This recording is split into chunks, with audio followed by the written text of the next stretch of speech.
2. So today we have the Burning Path. It is the 26th of the 2nd, 2026. That's a lot of 2s and 6s. I'm Russell Kirkby, RKDM.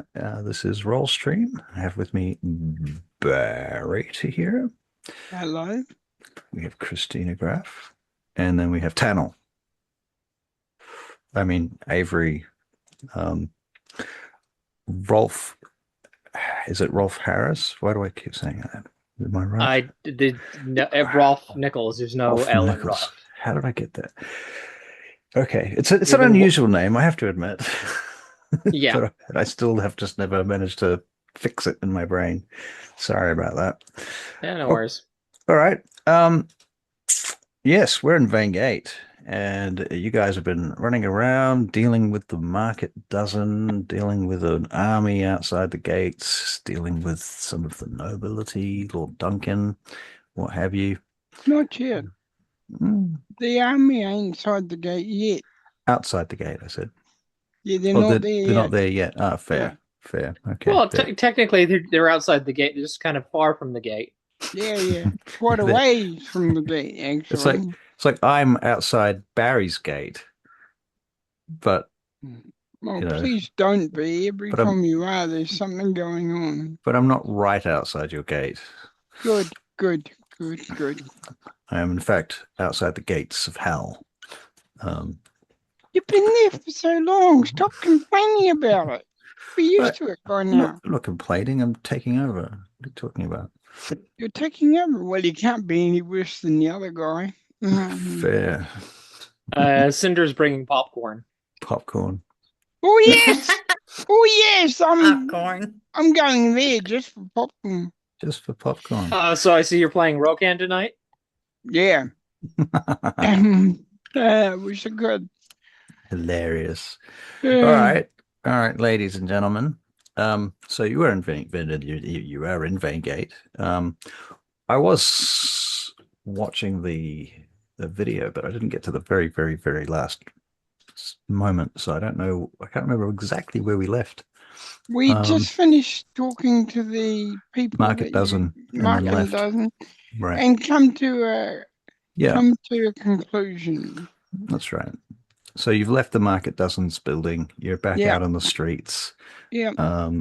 Yeah. Do you think you would immediately go somewhere or do something, or are you standing outside the door discussing your discoveries? No, you don't stand outside the door and discuss your discoveries because this place has got ears. Right. Well, guys, what are we doing next? Everyone make a dexterity saving throw. Of course. Boy. I'm amazed a wagon can fit down the back here. It's Dex. Dexterity. Tannel's used to this. 24 for Tannel. Wow. What did you get there, Alyssa? 14. 14? Yeah, you're all right. Oh, Ren. Oh no, that's 11. Okay. So you just miss, you narrowly, wagon. Yeah.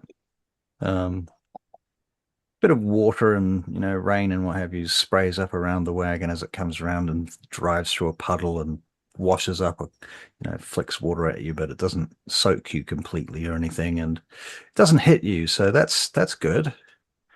But there's a cat over the other side of the alley. Meow. You know what we need? We need something that tells people to slow down. Because these boots, I polished them. I did.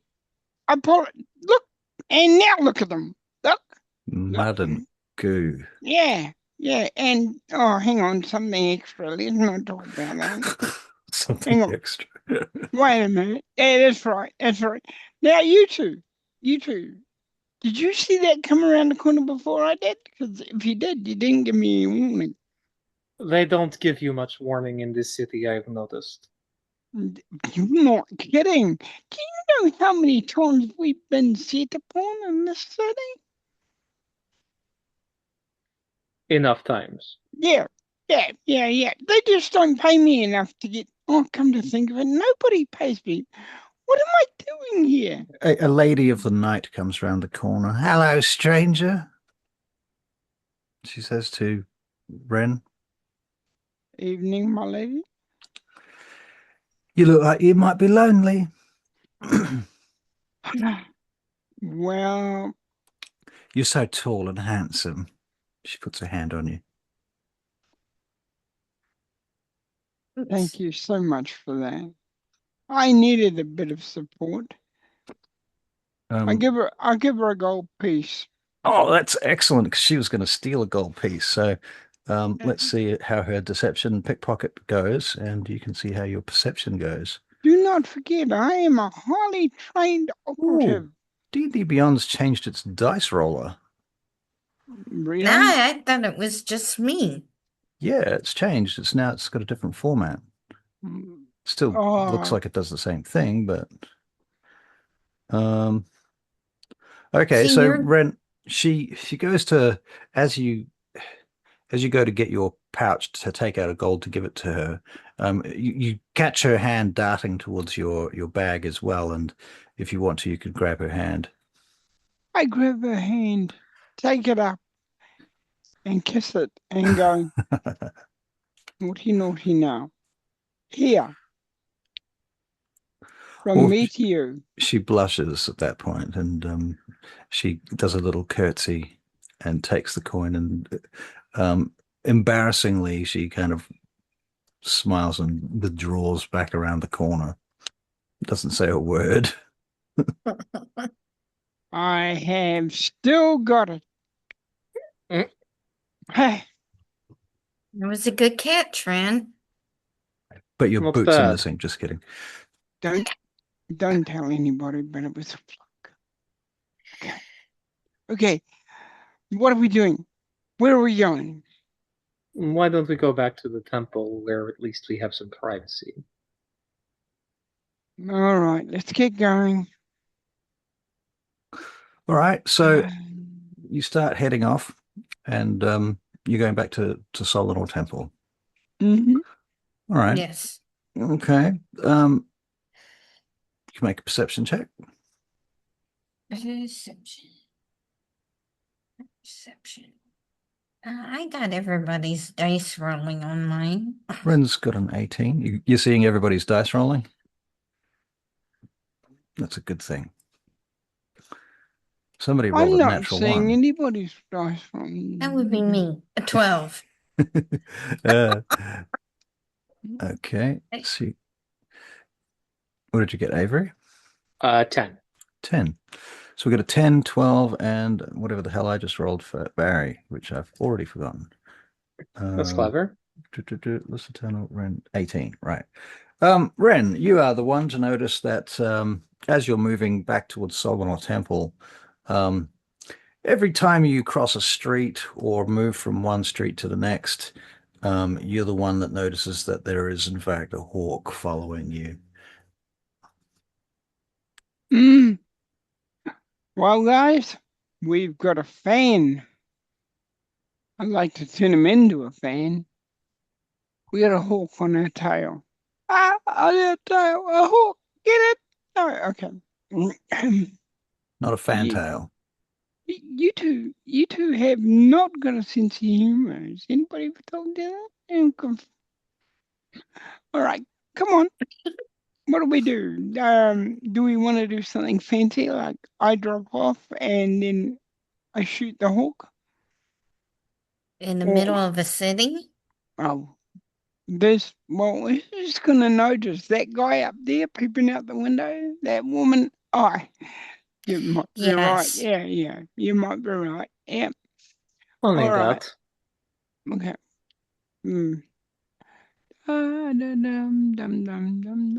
So what do you do? It's still there. It's most irritating. What are we gonna do about it? I look around for an alley we can slip into. Yep. You slip into an alley. Hawk follows Listen, you. Oh, good. Is there anyone watching from this alleyway? It's flying above, it's circling over the alley. How far away is it? 100 feet. Okay. Uh, And you I could can't always see it. It sort of passes and then passes hmm, and then I okay. could fire an arrow from here if you want, you get but No, about probably you get about 10 seconds between each sighting of it. okay. I've got a better idea.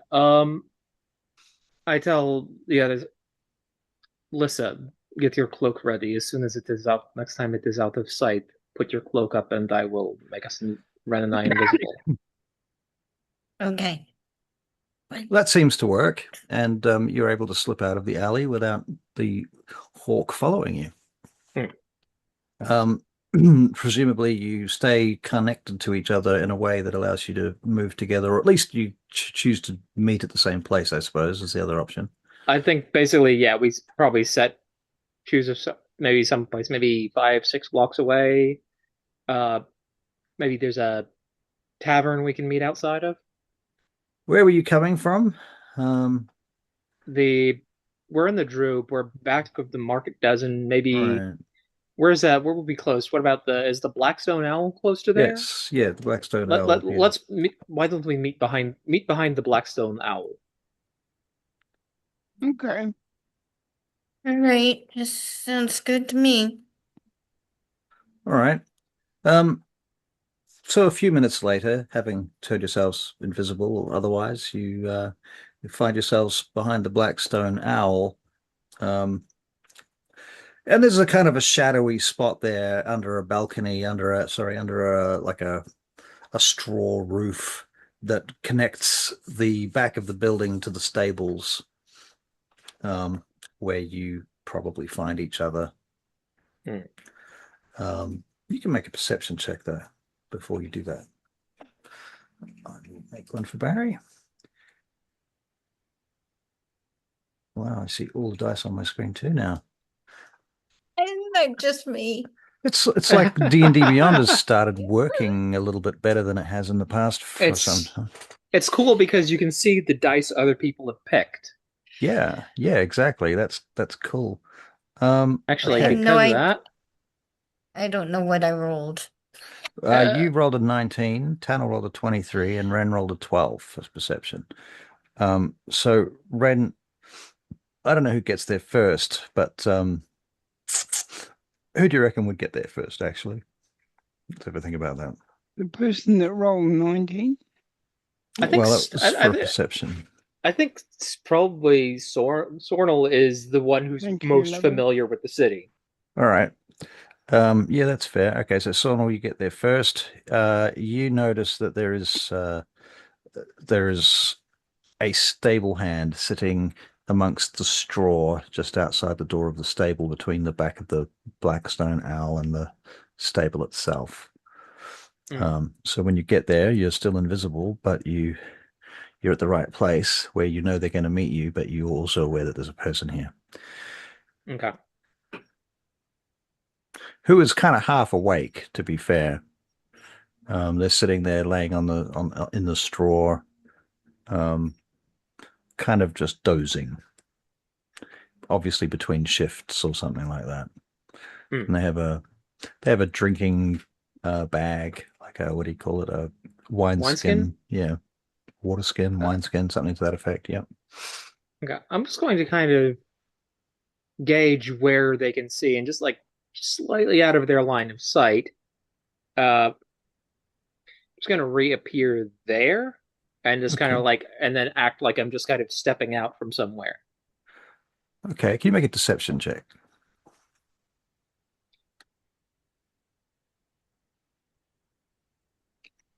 25?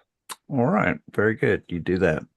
Okay. So Lissa and Ren, when you get there, you can see Tannel standing there, and you will notice that there is this young fellow hanging out underneath amongst the straw, just outside the door of the stable. Lissa, let's say you get there next. What do you do? I find the most secluded place I can and And appear. appear. All right, let's get a deception check from you two. Deception. Where are you hiding? Way up there. I like how 18. the dice rolls and it stops and there's no numbers, and then the numbers slowly fade in so you can see them. That's cool. I guess you got an 18. All right, so you're good. You appear without giving anything away. Are your dice humongous? They are. Oh, Russ, just wait until Alyssa rolls a nat 20. You'll love it. Oh, okay. We're gonna get a dragon attack, I assume. Oh, it runs across the screen and eats the dice. Right. Yeah, it does. That's why I Okay. keep that one. Barry, I'm gonna make your deception deception D deception. Where the hell did you go? There it is. +4. Which is not that amazing. You can share some of that. Okay, so you got a 9, unfortunately. All right, so when you appear, Ren, being a paladin and not a stealthy, sneaky rogue, the boy in the straw sits up. Where the hell did you come from? For me? Yeah. Yeah, you. Who else? Oh, there's more of yous. What are you talking about? He just walked over here. Didn't you see him? He appeared right in front of me. There's no, but how'd you all get round here? We walked. You were asleep. Oh, must have been dozing. There you were. Crikey. He Who's stands up. Jessica? Are you here for your horses? I don't know any of yous. Did you come in last night? Oh no, we just met a friend and we just wanted to get away from the wagons in the street for a bit. One of them almost hit us a few minutes ago. Oh, that's terrible. Yeah, my auntie got hit by a wagon just a few weeks back. Just about knocked her block off. Yeah, it's a terrible thing. Is she Yeah. all right? Oh, she went to see a healer who got it all fixed up and whatnot. Oh, good. She's lucky though, because the healers, the charge is quite steep. But on top of that, what's hard is that they don't have all the healing spells in the world. They can only heal so many people every day. Yeah, that's true. I'm fairly sure that there's more people get hurt in a day in Vane Gate than there is healers. Hmm. Well, you could live in a place where there were no healers. At least you have some, even if they are not always accessible. Oh, that's true. I hadn't thought about that. Oh, yeah, you're right. We should be grateful. Praise Helm, he says, and he goes down on one knee and makes a prayer. Praise Helm for the healers of Vane Gate Yeah. City. Yes, isn't that wonderful? So you're not here for horses? No. But you can be about your business. You do not need to worry about us. Oh, all right. Just so you know, if the owner comes out, he might not like you standing around the back door. He might not like you sleeping on the job either. He stands up very, very astutely. What are you talking about? Of course, none of this ever happened, if you understand me. Right. Yeah. Best I go inside and check the horses. And he slips into the stable and disappears. Why don't we find ourselves somewhere else? Mm-hmm. The good news is that you don't seem to be followed by any hawks. Mm-hmm. Okay. Yeah, good.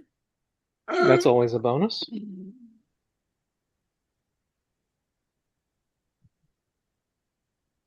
Continue on our way.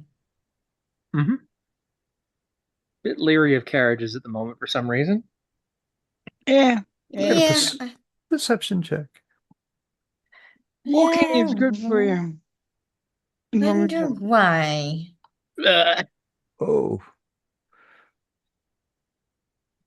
28. Oh, 28. Wow. Okay.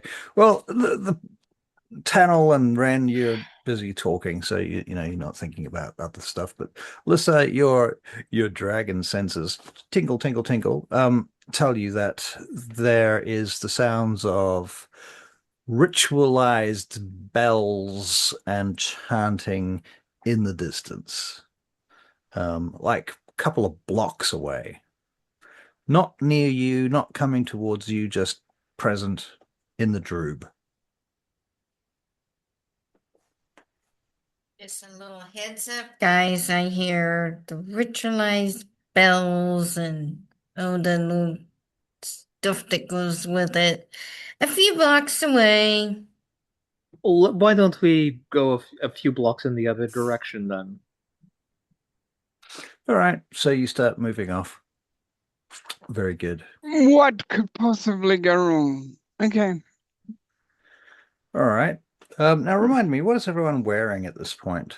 I'm Clothes? assuming Ren's not dressed as a black guard. No. No. So clothes. Are we talking? And, Are you not? Are you wearing armor? boots. Well, yes. Yes, just not black guard armor. Well, his Yeah. armor can change its appearance to a mundane appearance. So he could look like a bodyguard. His Yeah. armor? I'm trying Ren's to armor. Ren's armor. I'm trying to Trying to look remember. like a bodyguard basically for Okay. these two. All right, so you're their bodyguard. Okay, that works. Yeah. Yeah. Does that make them? And I'm Lissa's entertainment. Mm. I was going to say, does that make them a couple? No, A couple of what? she's the noble. I'm like Just as a noble with my cloak. So noble, purple bodyguard, cloak. bard. pretty much. Okay. Yes, he's been barred from most places. Oh. Bard from Abnal Gur. Right. Yeah, that's literally true. Good. All right. All right. So I'm bodyguarding, looking right. around. You're Yeah. bodyguarding. Excellent then. Okay. And you're you wander out from behind the stables and you head off for a couple of blocks in the opposite direction to the sounds that Lissa has pointed out to you. Absolutely. Absolutely. Excellent. You got anywhere in mind that you're heading in particular? You are still in the Droob. We're going to Go to to Solon, the aren't you? daughters, yeah, Solon Temple. Okay. All right. So you wander up to Grenaldale, I believe. Yeah. La da dum, dum dum. All right. You head into Gate. Hey, Tennel, Hmm? What? I've got a song going on in my head. Really? Yeah. I had that happen once. I should hope it happened more than once. You're a bad. It should have happened to you at least twice. yeah, well, most of the day. Well, I'm not just referring to any song. This was a rather specific song. And then my whole life got turned upside down. Oh, I know the song. This is a story all about how Tannel's life got flipped upside down. Of course, I looked a little bit different back then, and I had a different name, and I lived in a different place, and there were a lot of... You could say I'm a brand new person since then. Brand new person. Mm. So many different senses of the phrase.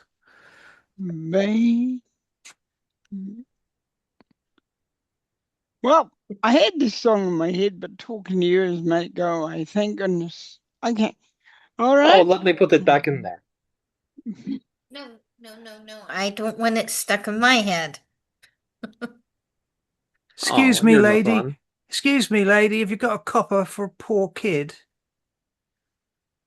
Lady, I look at Lissa's character. Lady, have you? Yeah, I'll give him the copper. All right. Takes the copper and runs off. I wonder how poor he really is. And no, we're not going to follow him to find out before you two start looking at me that way. All right.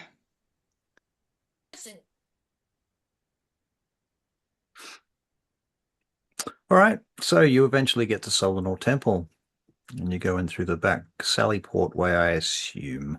Yes, Hmm. yes, yes. I hate the whole conversation with who are you? No, I'm that. Oh, him. Go on then. Um, I just kind of like wave at the guards as I walk through. Hmm. mm. They they acknowledge you brusquely, brash. should No, yeah. should we not be going to meet the army? It's late, friend. We'll go in the morning. I wasn't talking about tonight. I mean tomorrow. Yeah. Well, that was the plan. Yeah. Okay. I All right. just wanted to be sure that was the plan because you realize once we start bringing the army back here, that certain wizards are going to put traps all over the place from here to Incendiary and back again, I'm so going to we say don't that get back. you shut the door to your complex, and you're now inside your own complex. Okay. Mm. Cool. Continue. Of course, they are going to put traps, Ren. That is what they do. They are going to, and they are going to place traps. They are going to send fiends. They are going to put worms in people's brains, and any number of other things. Should I need to Yeah, take notes? it's the other things I worry about. Yeah, I And mean, I would like to get our whole army there. You know, it is a big army.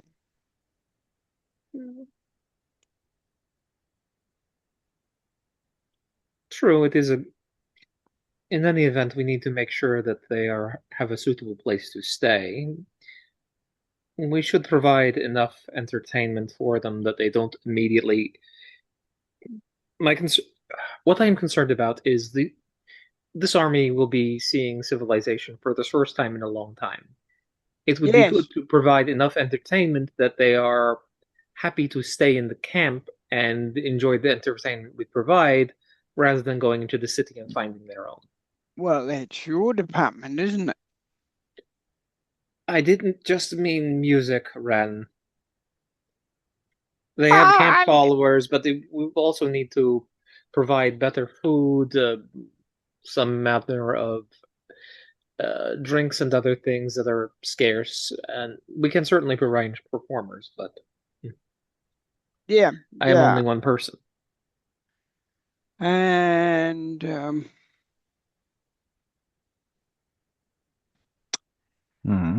Hmm.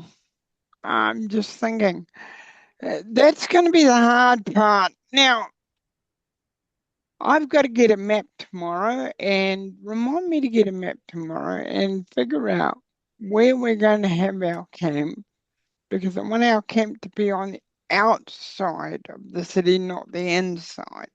They won't let us put it on the inside, Ren, and there's even if they would, there's no room unless we put it somewhere like the Forbidden District, but there are other issues with that.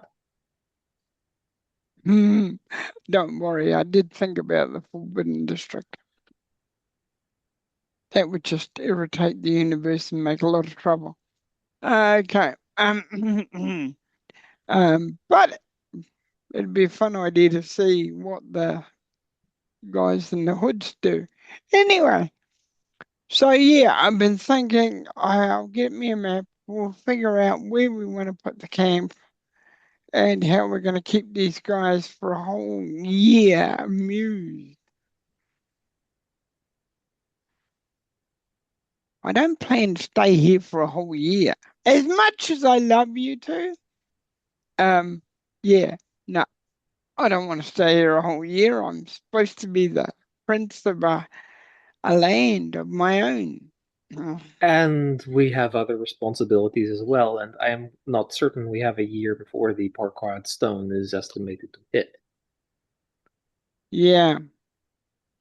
Mm.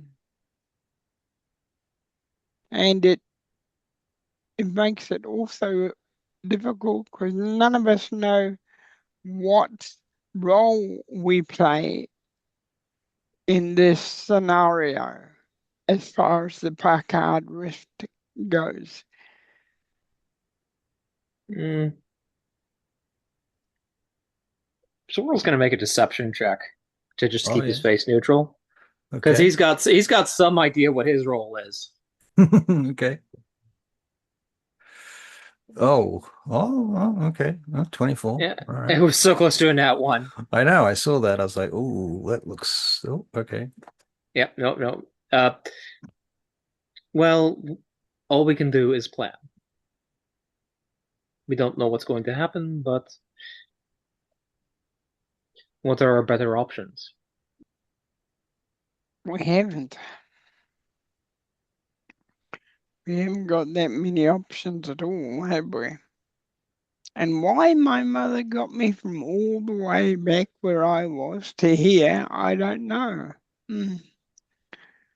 But I Because she guess, likes you?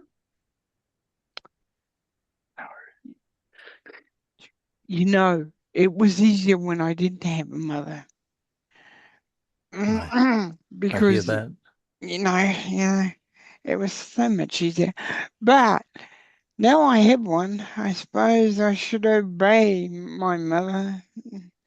I But I don't Ren, I don't see it as a matter of obeying. I think it is more she has a breadth of experience that you do not, and it is uh, wise to listen to her input. I definitely wonder, why she didn't use that bit of experience with my father on the battlefield. Because she was so much younger than Ren. Experience is something that you don't get until just after you need it. You don't see me seducing females in the middle of a battle a few nights before a battle. I saw you seducing that woman outside of where we met the Market Dozen.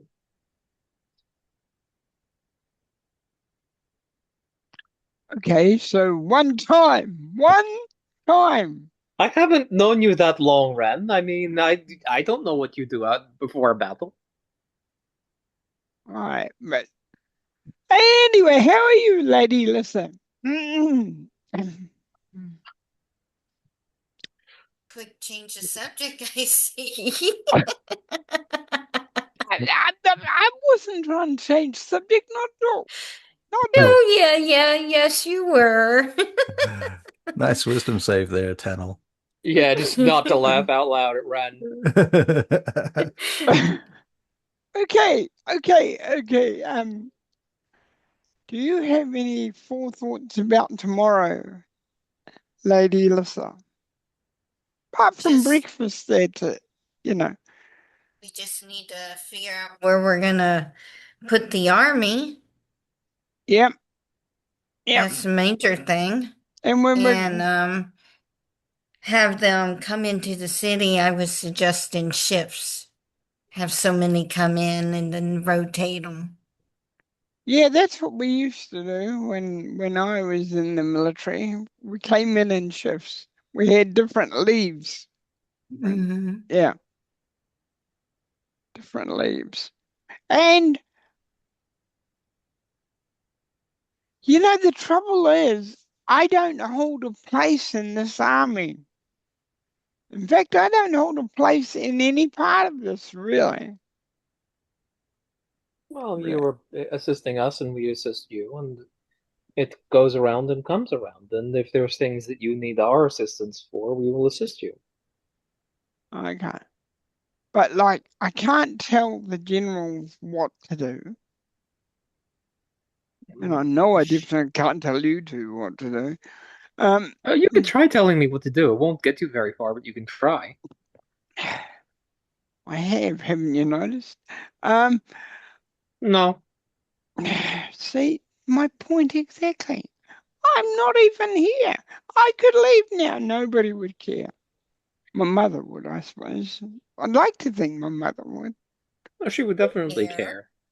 Mm. We do care, Ren.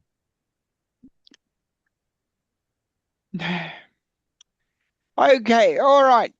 So I'll get a map of the surroundings of Mm-hmm.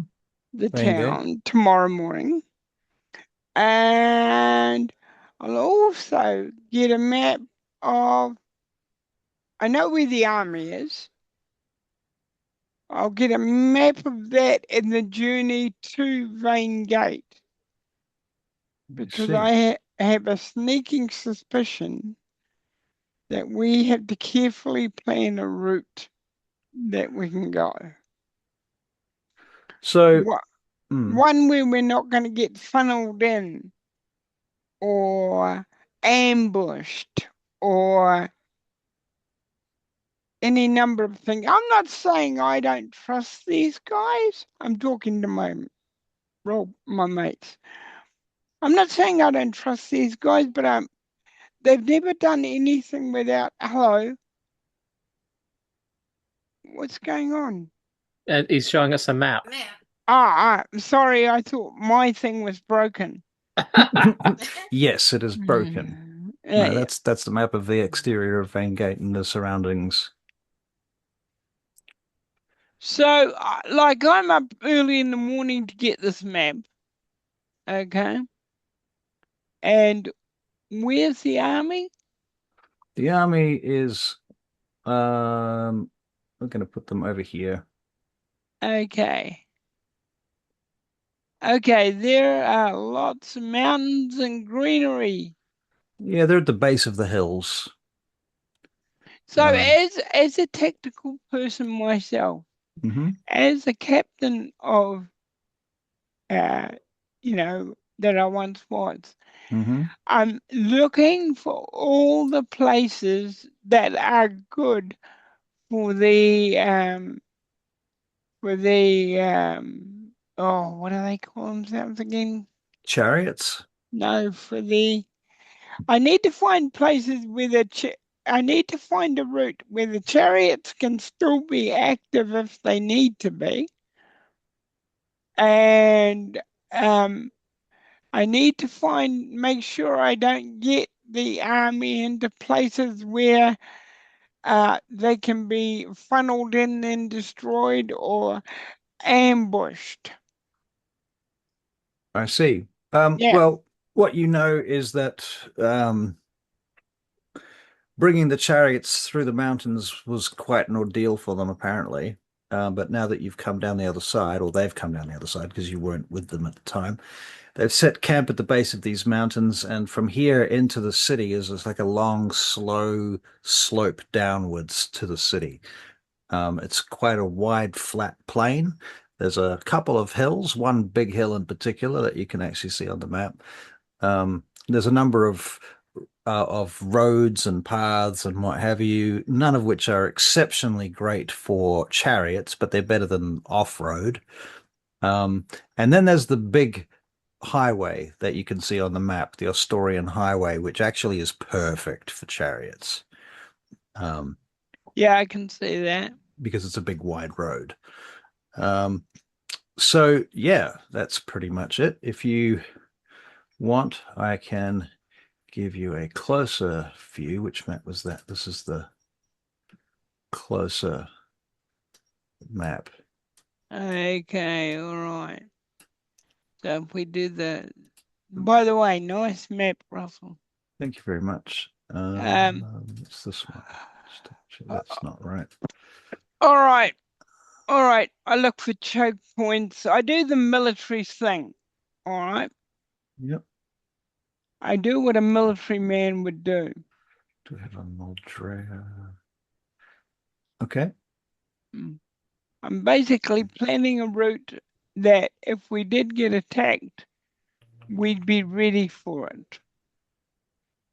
Okay. Well, the thing is, basically, to bring the army to Vane Gate, you're going to be crossing big open fields, and they're going to be visible from miles away. So no, I figured that. I figured all that. There's no stealthy approach, but no. But at the same time, there's no stealthy approach for anybody else either. So nobody can attack you easily without being seen on the approach. Okay. How many what do they call them? How many magic users has the army got? Your army? Yeah. They've got a unit. Okay. How many in the unit? maybe something like 12. Okay. I recall some of the captains were magic users as well, you said. That sounds right. Okay, well, we'll spread them out amongst the different military things. And I Different imagine, squads, yeah, units. different squads and units. So that they've got a magic person with them at any point.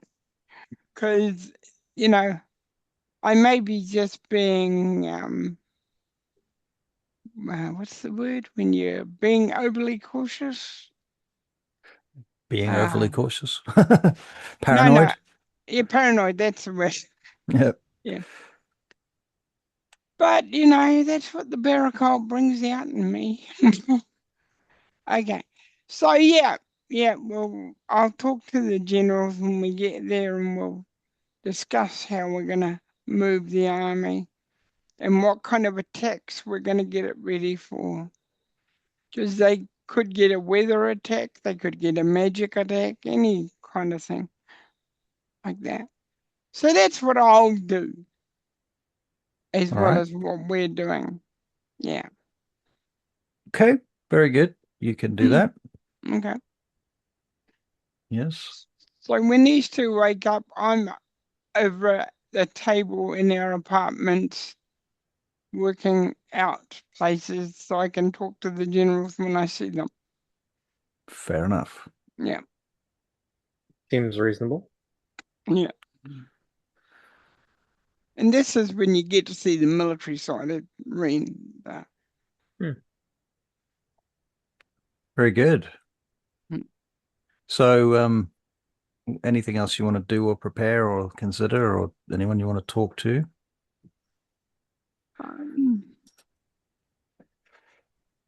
We should let my mother know that we're going today to get the army.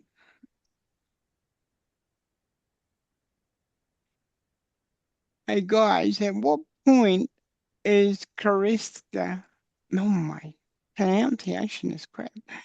Going to join the army. Well, the army needs to be situated first, and then we Okay. will slip her out and give her a parade. Okay. And the problem is the army has a lot of Ren, think about how much an army travels with. They're not going to carry all of their camping gear through the city. We need Oh to get no, them there. no. What I mean is that where is she going to be when we're in the area? Are we going to have her literally come marching into the city with her force, or? Well, that is the best way. We simply, once everything is in position, we slip her out Yeah. and then bring her in with a fanfare. Okay, like I reckon that position there and that position there. Oh, Hmm. there's a third one there. What do you think? Hmm. Well, that first one is very secure, but we do need to consider that this is a performance, and the problem is there's not going to be very many people who see it from there, and we need her to be seen. Um, Personally, I like the third option. It's got a good balance. We don't need everyone to see her. We just having people tell the stories are enough. I think that one has a good balance of security and the number of people who will see her. Yeah, I was thinking the same thing. Lady Alyssa, any ideas? You're feminine. Give some feminine ideas. What should we do for her? She would want the whole thing being just from what I've seen and heard from her. Trying to talk her down into something smaller should be interesting. Yeah. Who's gonna talk her down into something smaller? I was thinking woman to woman, kind of. I don't know. I don't know much about her. Yes. Sadly, I know more about her than the both of you. I have an idea, Alyssa. Yes, Hasn't Astria been spending a lot of time with her? Astra, yes. Why don't you talk to Astra about the subject and get her Yes. insights? Okay. That sounds like a good idea. You know, when you come up with a good idea, it's a real good idea. I knew that's why I liked you.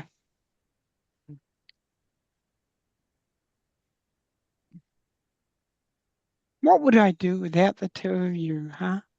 What did you do without the two of us? Well, I spent a lot of time dodging people and getting attacked quite a bit. We also spend a lot of time getting attacked. It happens with frightening regularity. Yes, yeah. Almost get eaten by carriages. I'm more thinking about that creature Veil. Too. Wonder what he's gonna do when he sees a mansion in. He's not going to see anything. He's down in Dag the Isle. Where he was last time I checked. He could be here. How would you know? That's true. That's true. You don't even know who Vale is. Why are you No, commenting as I if you know believe him? you. I believe you. Anything you You don't tell even know me, I what he believe. is. Apparently, he's something called a Yugoloth. Really? Hmm. I have I don't. never heard of one of those things. A Yugoloth, a Megaloth, a Thegaloth, a Uh, Themgaloth. And we all go off. Apparently, they come from somewhere called Gehenna. Gehenna. Ah, So Vampire the Masquerade then. yeah. No, it's a place on the lower plains. I know. I'm being silly. Yes. Okay, we're a little vampires left. Yeah. Yeah. Oh, good. You're a paladin. You're good against vampires. Am I? True. They're considered Well, undead in 5e, so your smites do extra damage. yeah, you do. You Man. kick ass against undead monsters. Vampires technically are undead monsters. Man. Okay. There's a knock at your door. Oh, I'll go and answer it. Oh, Mage dear. hand. Mage hand. One of the messengers from the Daughters of Twilight bows and steps inside and closes the door behind her. And she says, "My lords, there is a message from Lord Duncan of the city's wardens. He's asked if you have time to meet with him."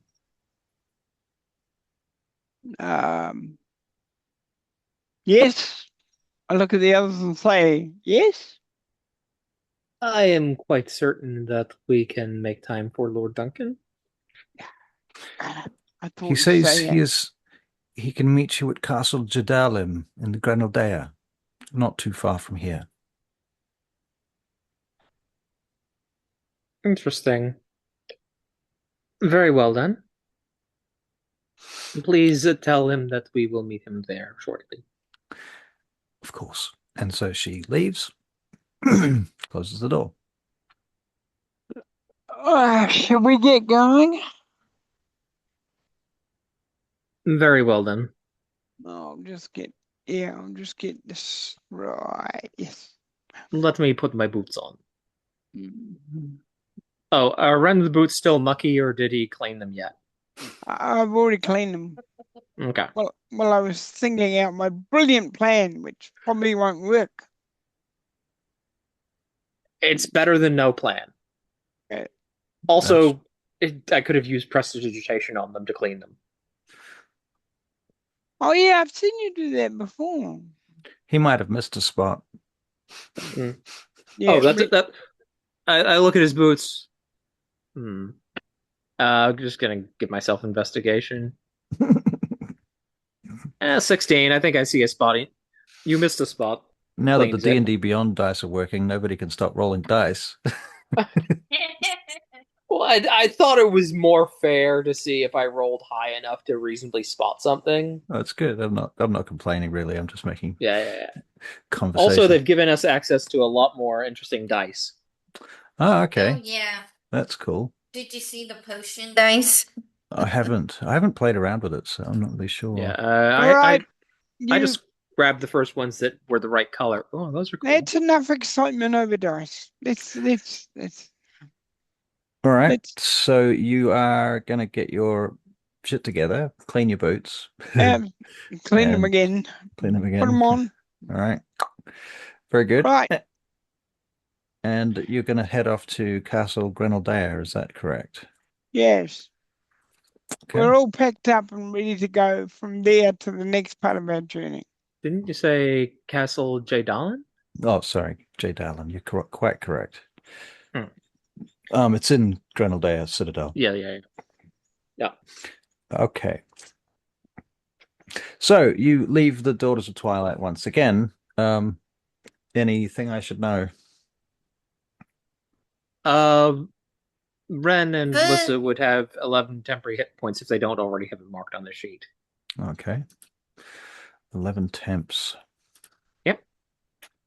All right. Done for Ren. So Ren has 175 hit points plus 11 temporaries. Ren also has inspiration, just so that you know, Ren, in Thank case you. you need to roll it at any time. Every man. Yes. Okay. So you head over to Castle Jadalum, and I imagine you would probably have to ask around a little bit to find out exactly where to go because you've not actually been in here before. Castle, is that where Lady Iona lives, or is that a different estate? It's nearby, but Okay. this is the actual central hub in the center of the. Okay, right. That makes sense. You, Sir. excuse me, can you tell me where Castle J. Durham is? Oh, J. Darlem is here, sir. This is the front entrance, but unless you have royal access, they might not let you in. If Thank you, you're my good man. at Yes? which point you're probably able to figure out that you weren't supposed to be going through the front anyway. You're looking for the jail. Yeah. So after, I'll tell you what, let's make an investigation check. Let's see who can figure All it of out. us? Yeah, everyone can make an investigation.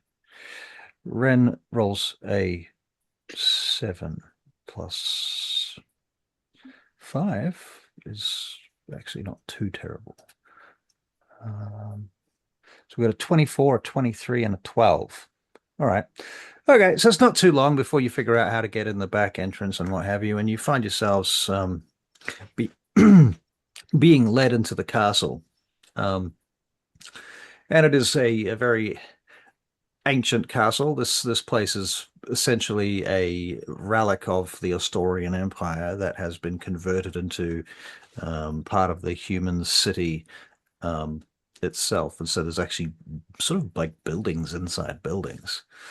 And in any case, you come to a point where you are taken to a meeting room where you wait for a little while, and then Lord Duncan opens the door and comes in. So you're alone, and you're in the middle of this deep stone structure. And Lord Duncan comes in leaning on his staff, closes the door behind him. Ah, I'm glad you came. I have a prisoner who is declared an interest in meeting you. A prisoner who is interested in meeting us. Yes, indeed. You might say he claims to be a defector of the Barrack Isle. He would not be the first one we have encountered. Calls himself Vaxen Vorrel.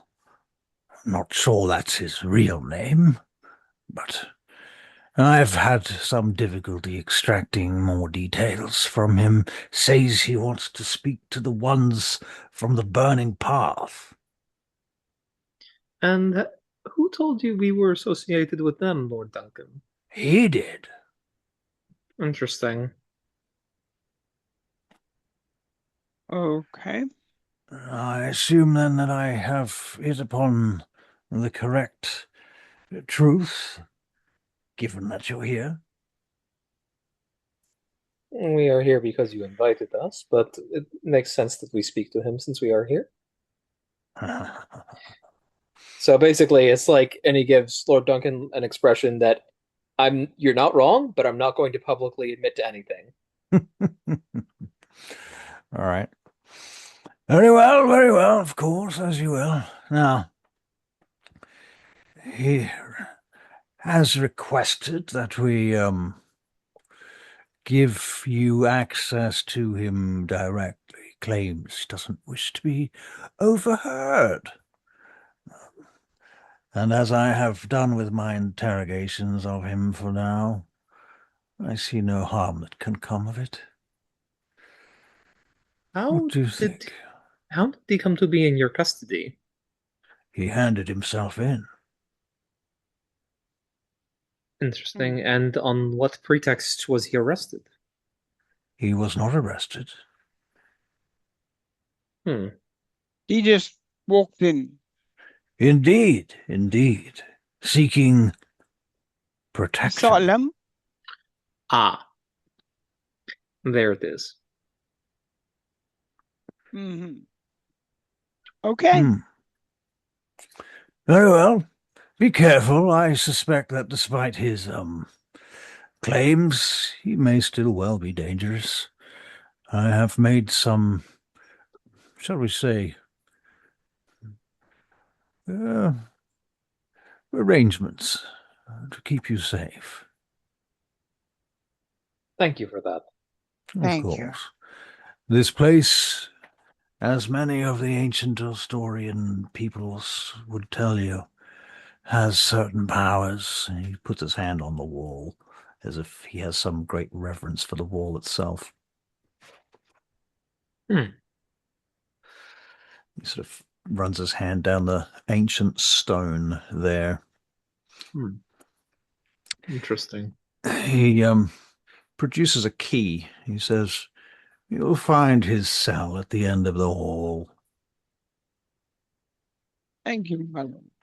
Very Do you well. take it? Do you, Ren? Who takes the key? Ren? Yep. Yep. I'll take the key. All right. Very good. You have the key. Cool. And Lord Duncan says then, "Well, I shall wait here for a few minutes. I shall keep myself busy with some scrolls until you return. When you are done, I will take the key back from you and lead you out to the street." Of course. Of Thank course. Very well.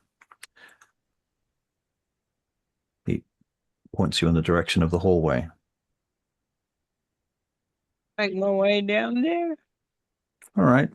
The hallway is.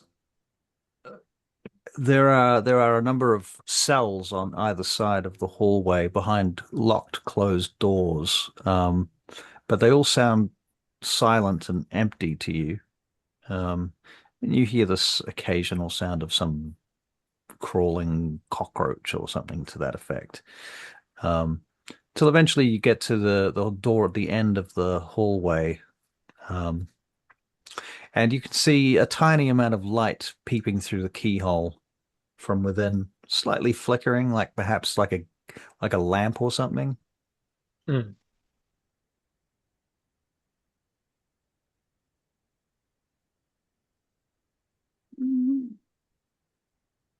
Okay.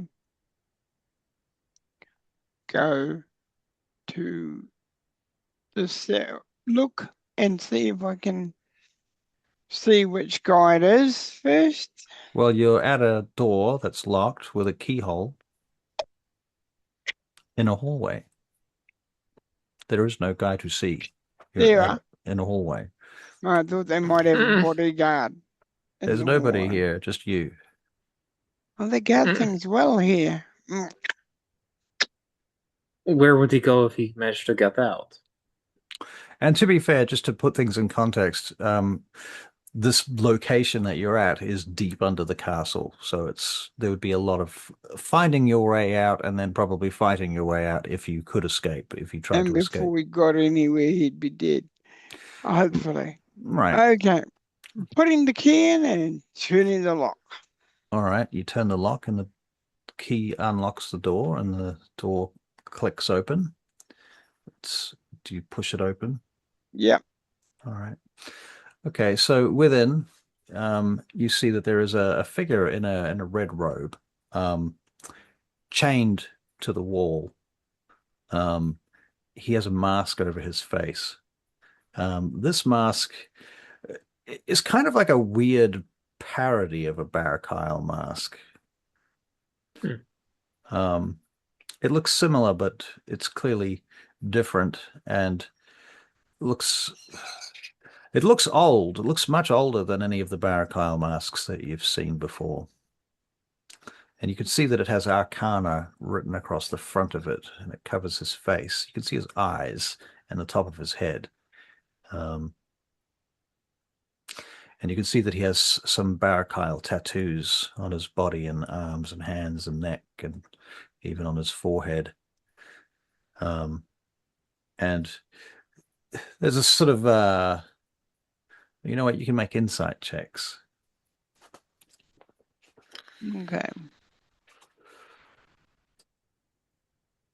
Insight for Ren. Lissa gets a 17.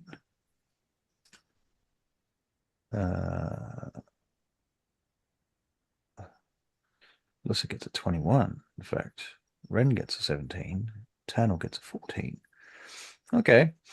So Tannel, he clearly a wizard, clearly somebody not to be, trifled with under normal circumstances. He seems like a serious individual. Ren, that plus some. You just don't trust him. Lissa, you also just do not trust him off the bat. For whatever reason, you get a kind of creepy vibe off him. Yeah, and there's a couple of holes in the mask that he's wearing to allow him to breathe and talk. So it seems. Not that he's said anything at this point.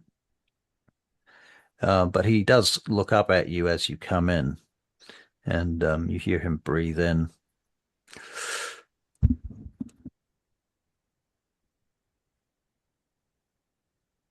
So, Ren, you've stepped into the room. Yeah. His chains rattle a little as he looks up at you. I understand you wanted to see us, my lord. So you're the ones from the Burning Path?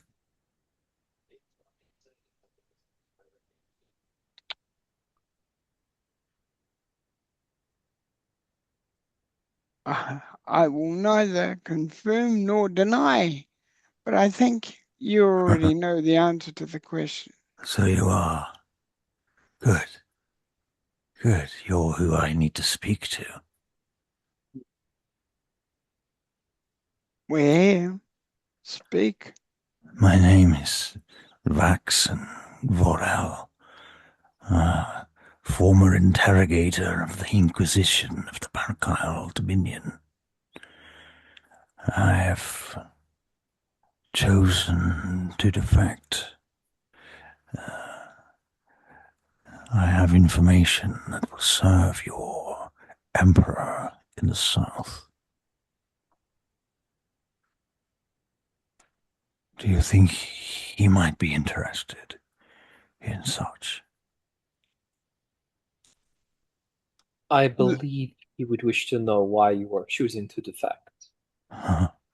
Do you need a reason? Have you not met enough of our people yet to comprehend the repression of our state. I have met enough of your people to know that many of them revel in that oppression. Oh, that is a fair observation. I cannot argue with you there. I have grown tired of the distrust and cruelty, and I have seen other ways of life that are not possible within the Dominion. I see your own faction warring to maintain some semblance of freedom from the oppression of my people. I cannot apologize enough.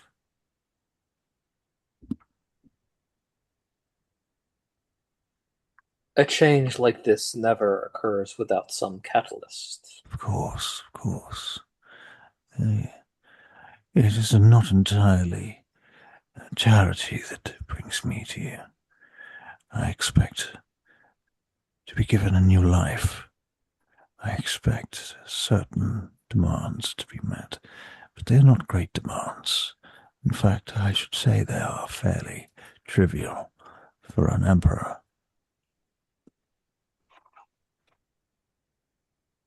In that case, what are you offering and what are you asking in return? In return for the war plans of the Barrack Isles, veiled ephemeris, I should expect freedom, and I should expect a fiefdom of my own, somewhere small, outside of the city, somewhere, perhaps where there is a garden, perhaps a river and some trees, somewhere I can perhaps even start a farm. That is what I expect. Nothing too extraordinary. There's a place called the Sufferance that'll give you all of that, including a farm. Not now, Ren. Your threats are justified, my lord. I do not blame you for your contempt. Our people have been cruel to yours over time. It is not unexpected. You're not the first defector we've encountered. I'm sure I'm not. There is a movement among the Barkile Dominion. There is you might say, a rebellion. I don't suppose you have any idea how we might get in touch with them. Oh, I might, in fact, have some idea, yes. What might such information... it's not something I can simply tell you now.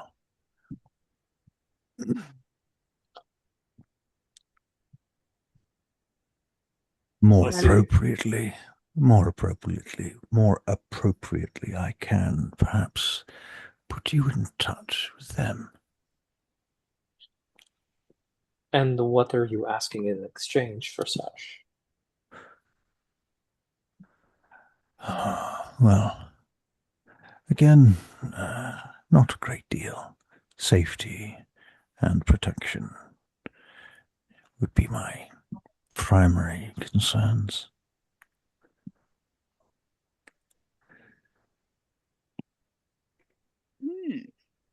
Out of game, now that we've spoken to him a little bit, can I do another insight check to see how straight I think he's being with us?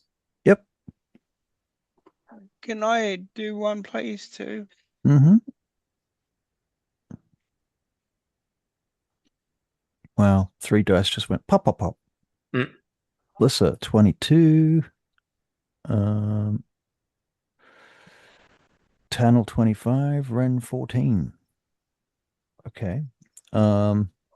Ren, I mean, he's not talking nonsense. He hasn't said anything that stands out as being outrightly stupid or outrightly kind of, It all you makes know, some kind of it sense. makes sense. It's not unreasonable what he's saying. Yeah. And similarly, Tannel and Lissa, that is true for you. That being said, um, you're not sure whether it's what he's saying that you don't trust or whether it's just him that you don't trust. But there is something about him that still kind of seems a little off somehow.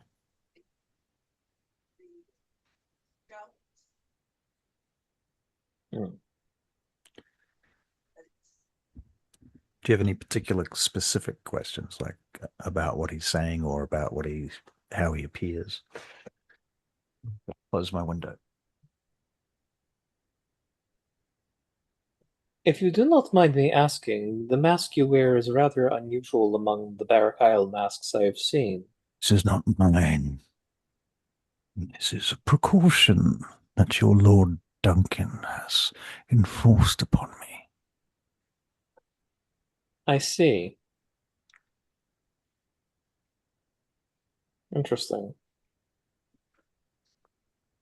All I right. assume it's designed specifically to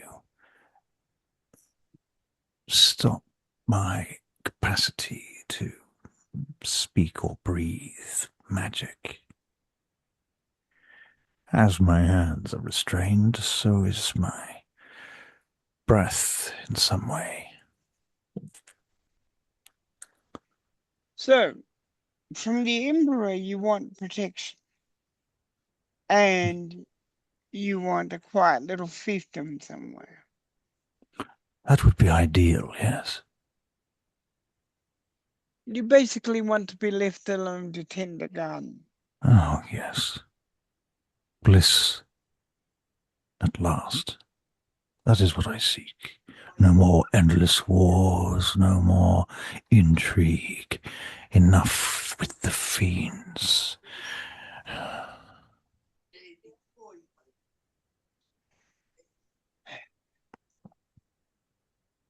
Hmm. Well, my lady, what do you think the Emperor would think of that? You're his representative. I think he would like to discuss Say that again, I this. didn't hear it. I think he would like to discuss this some more. He would like some more details about what you offer. I can offer you one other thing. There is an entrance to the Barakyle Annex here in Vaingate. Few would know about. But I have the password for the entrance. It could be found useful if one truly needed to eradicate the Dominion from Vaingate. If one felt that our diplomatic immunity had finally traversed its usefulness or life. I know security protocols, words of power, and names. These things would be highly useful to you. I'm sure there are other secrets of the Barakyle Dominion that I may inadvertently have happened upon too. It's military practice that if somebody of high rank gets kidnapped or is presumed under somebody else's control, that codes get changed. Yes, that's true. That's true. Which is why it's best you do not reveal my capture to the Barakyle. Won't somebody notice your absence, though? You would think, however, I have leave for the present, as I am currently away upon a merchant ship mission.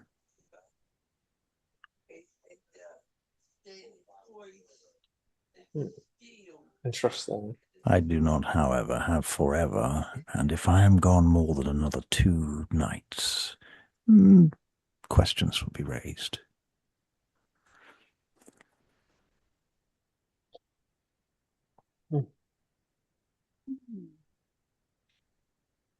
I believe. That does not preclude the possibility of future engagements, however. I see your point. It does raise the risks, though.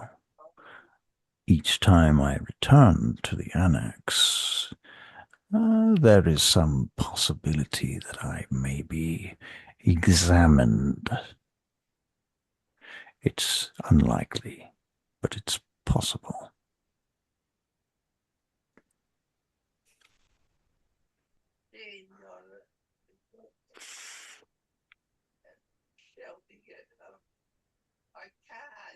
Avery, have you frozen? No, I thought you'd frozen for a minute. You hadn't moved for like 20 seconds. I was like, No, I was just thinking about how to respond to this. You're totally focused. I see.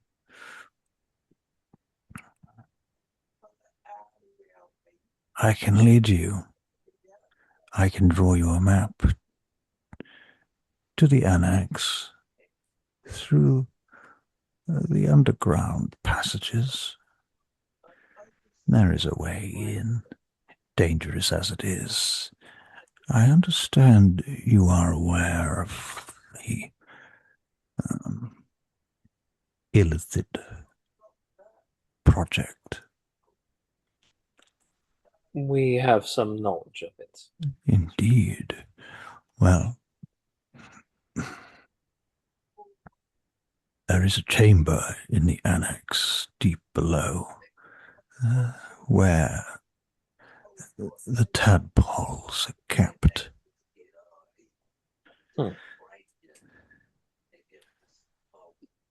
Where they are implanted.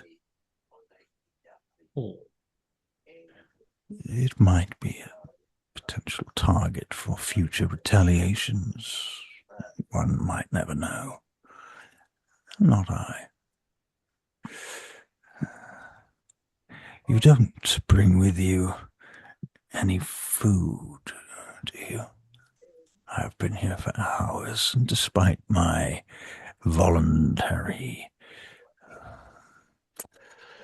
imprisonment, Lord Duncan has decided to take my threat very seriously, as he may well reasonably do. However, this has meant that I have been starving for some hours. Yeah. A little wine to wet the tongue might also go a far way.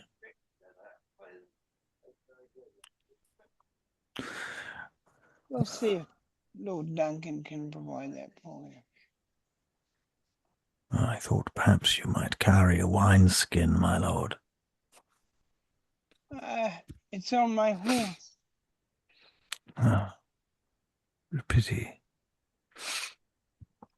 If you'll excuse me for a while, I'll go and get it. It's of no great consequence. I'm sure someone will come.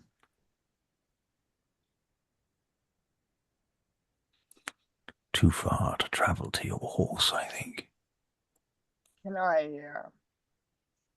I talk privately to my companions for a while? Oh, as if I could stop you, my lord, as if I could. I wouldn't put anything past the Barracar. I am something of a neutered cat here.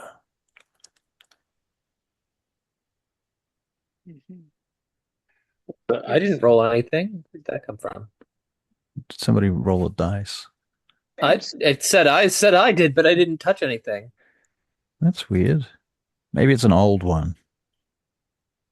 Yeah, probably I think it's like it says from 11 minutes ago. I was going to say it's probably from Like 6 months ago. no, it's like actually it said I did, so it's from longer ago. It's 18 minutes ago.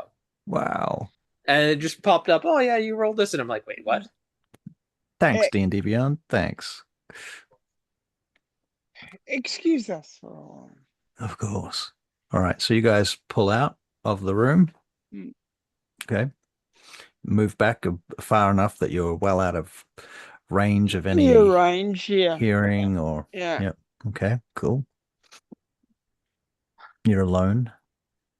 All right. What do you think? What do we do?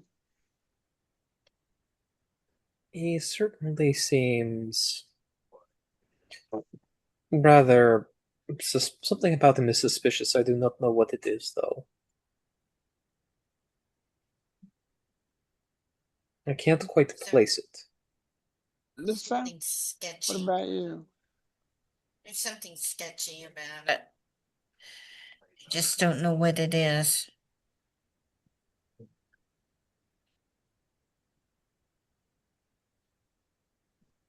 Well, Lisa, you're going to have to talk to your emperor and see what he thinks. Somehow. You still think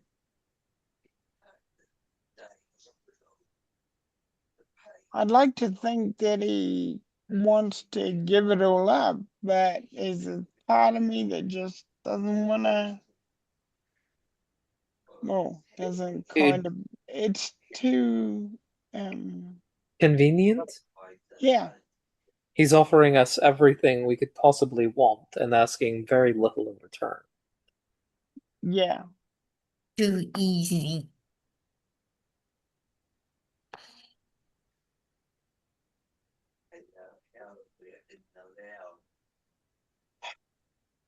Well, he A can't. trap? It could be. It could be. I could put a thing of truth over him. Zone of Truth? Huh. Perhaps. I have that. We could try that, but I have a feeling we've got to come up with something really fast. True. Because if he's away too long,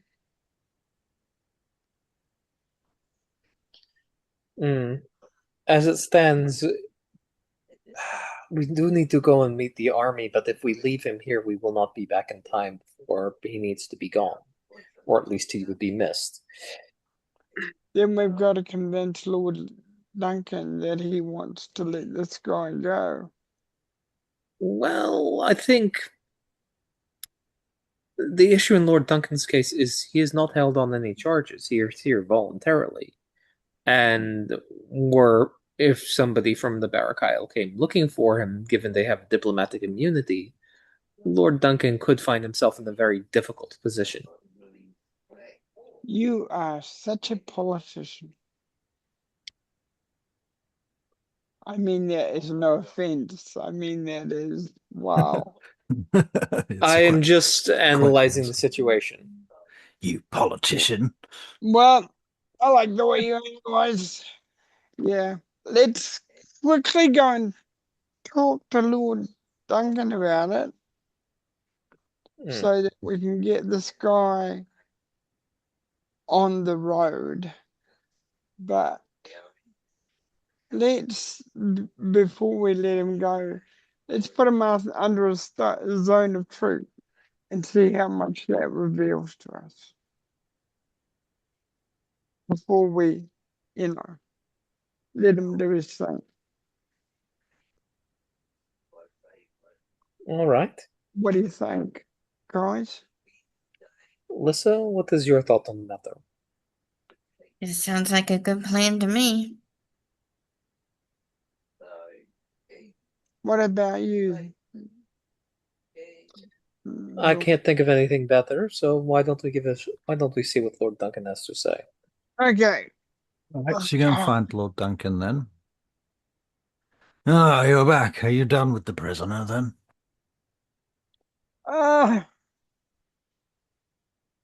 Colonel.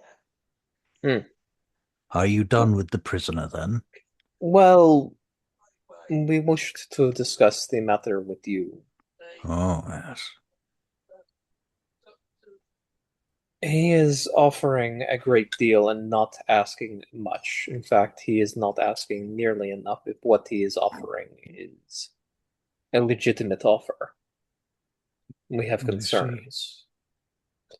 And your concerns concern me.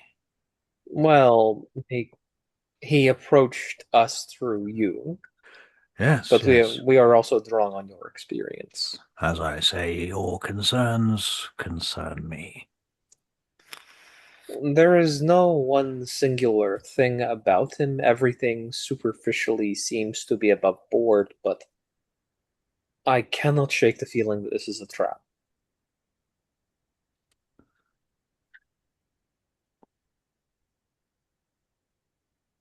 I can't find any fault in your logic.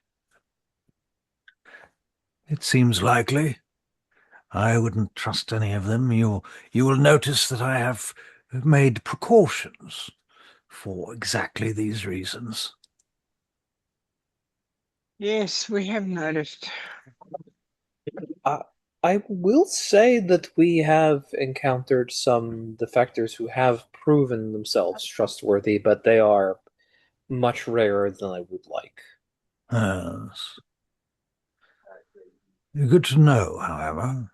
I myself have not encountered any that have been trustworthy. But I have not had a defector in my custody before.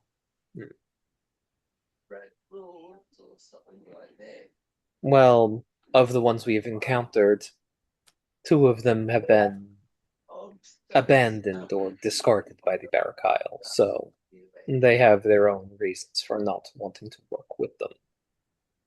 You see. And as our friend here, what did I say his name was? Vaxon. And has this Vaxon made any such claims? No, he has not. He claims to have suddenly developed a conscience. Well, that does seem unlikely, doesn't it? Just a bit. Well. It is up to you, my friends. It is why I sent for you. Oh, of course. Of course. I knew that you would have some insight in the matter. Otherwise, I would have denied him off the bat initially. All right. Well, then one way to find out who he really is, if it's a trap, we should spring it.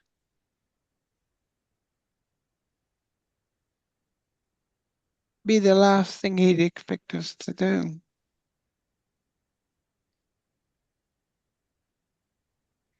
That's if it is a trap.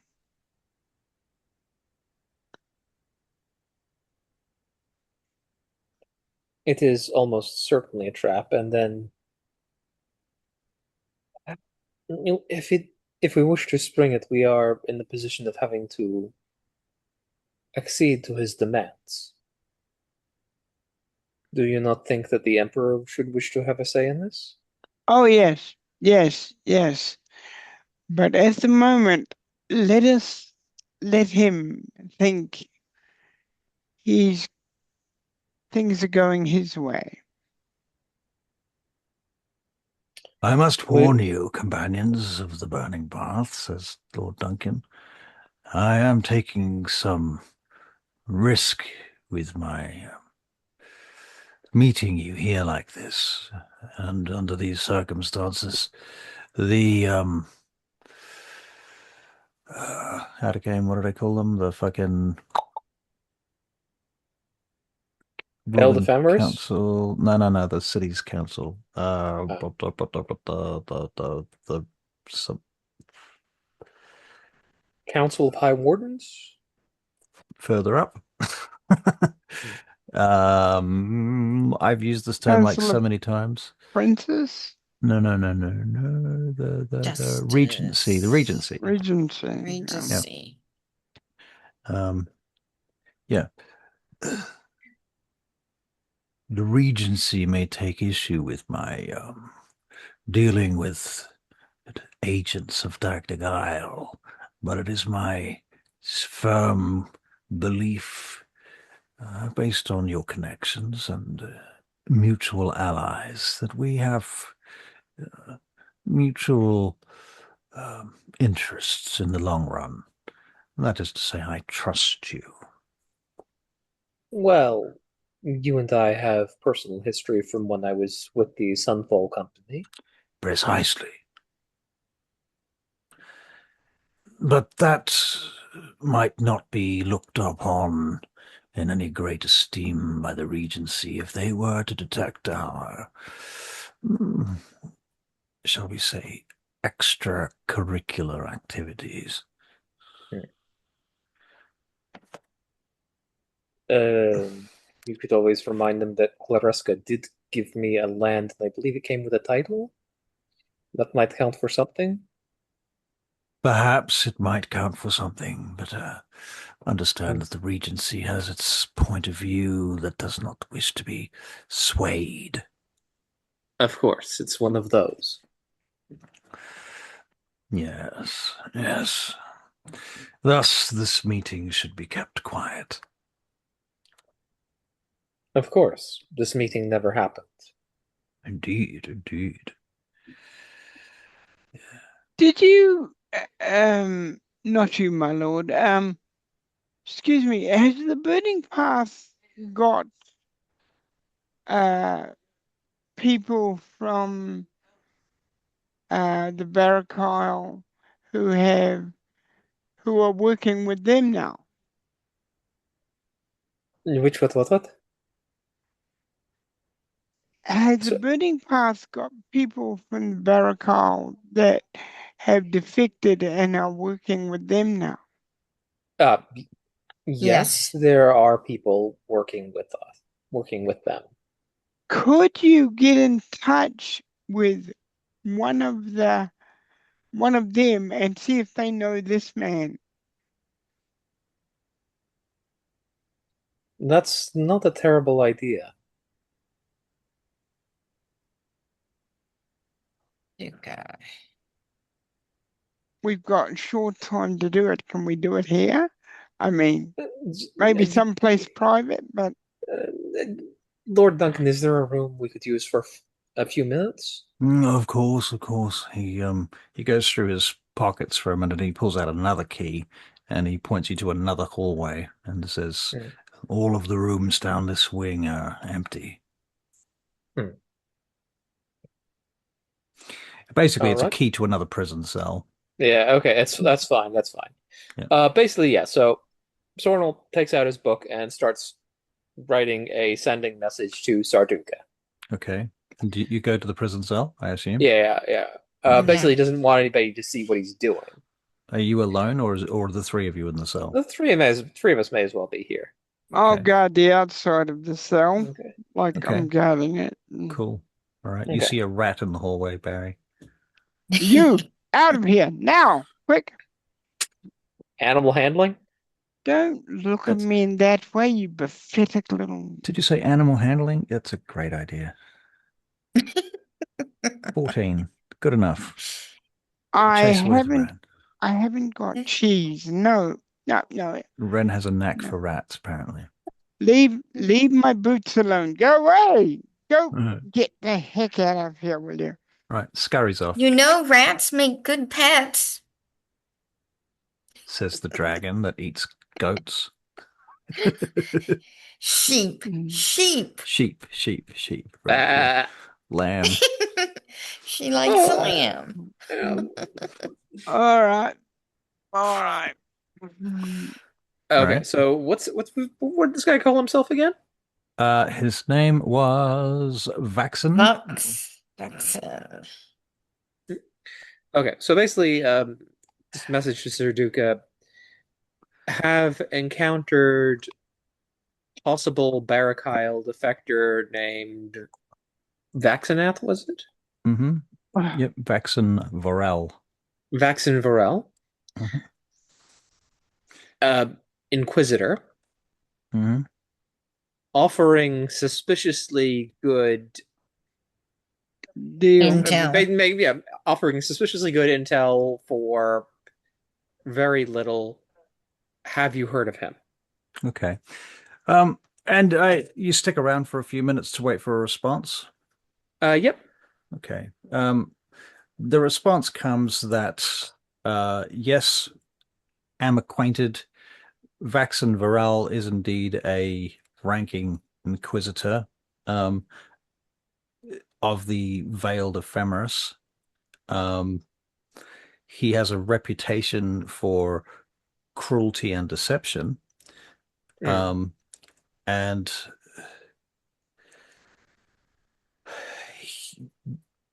there are no known records of him being involved in any direct confrontation with enemies. He tends to only work within the Barrack Isle itself.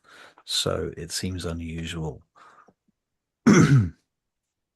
Because he's an inquisitor, he's usually just sort of inquisiting the Barrack Isle themselves, right, rather than enemies or other people.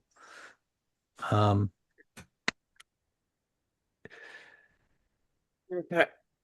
He apparently did a stint for a time among a group called the Karbalak, I think is the term, who are basically the recruiters for the Barrack Isle. So at one point in his early career, before he became an inquisitor, you learn that he would go from town to town with a squad of these Quel Balak, and they would essentially separate the children from the Zargant.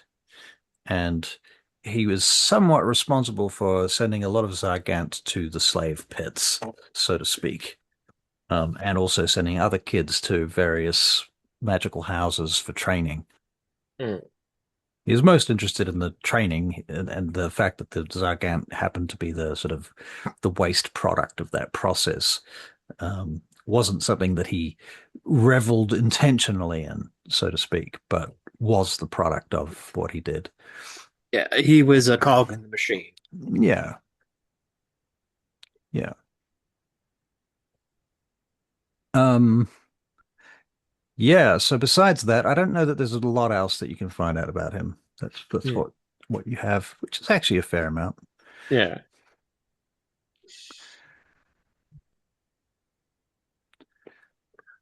All right. I say we bring this to your emperor, my lady.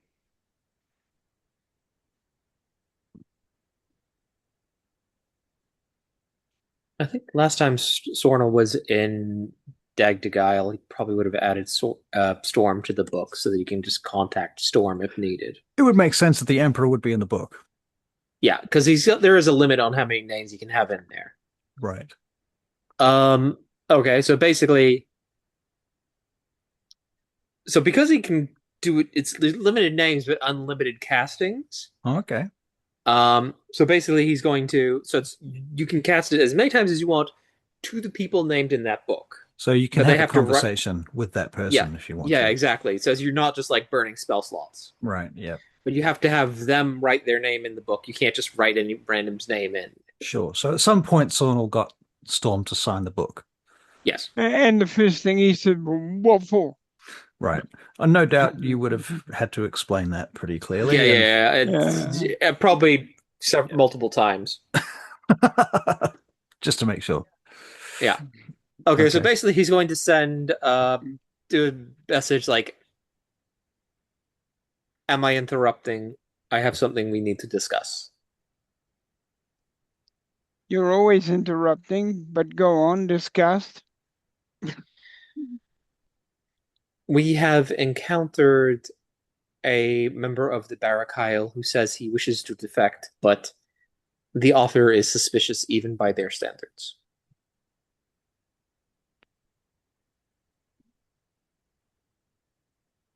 What intelligence does he have on the Barakal?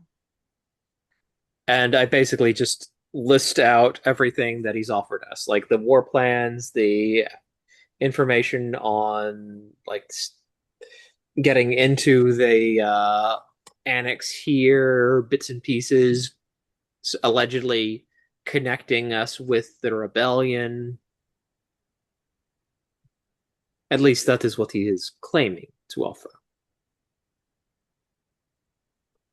What does he want in return? He says he wants protection, a small fief, and peace and quiet.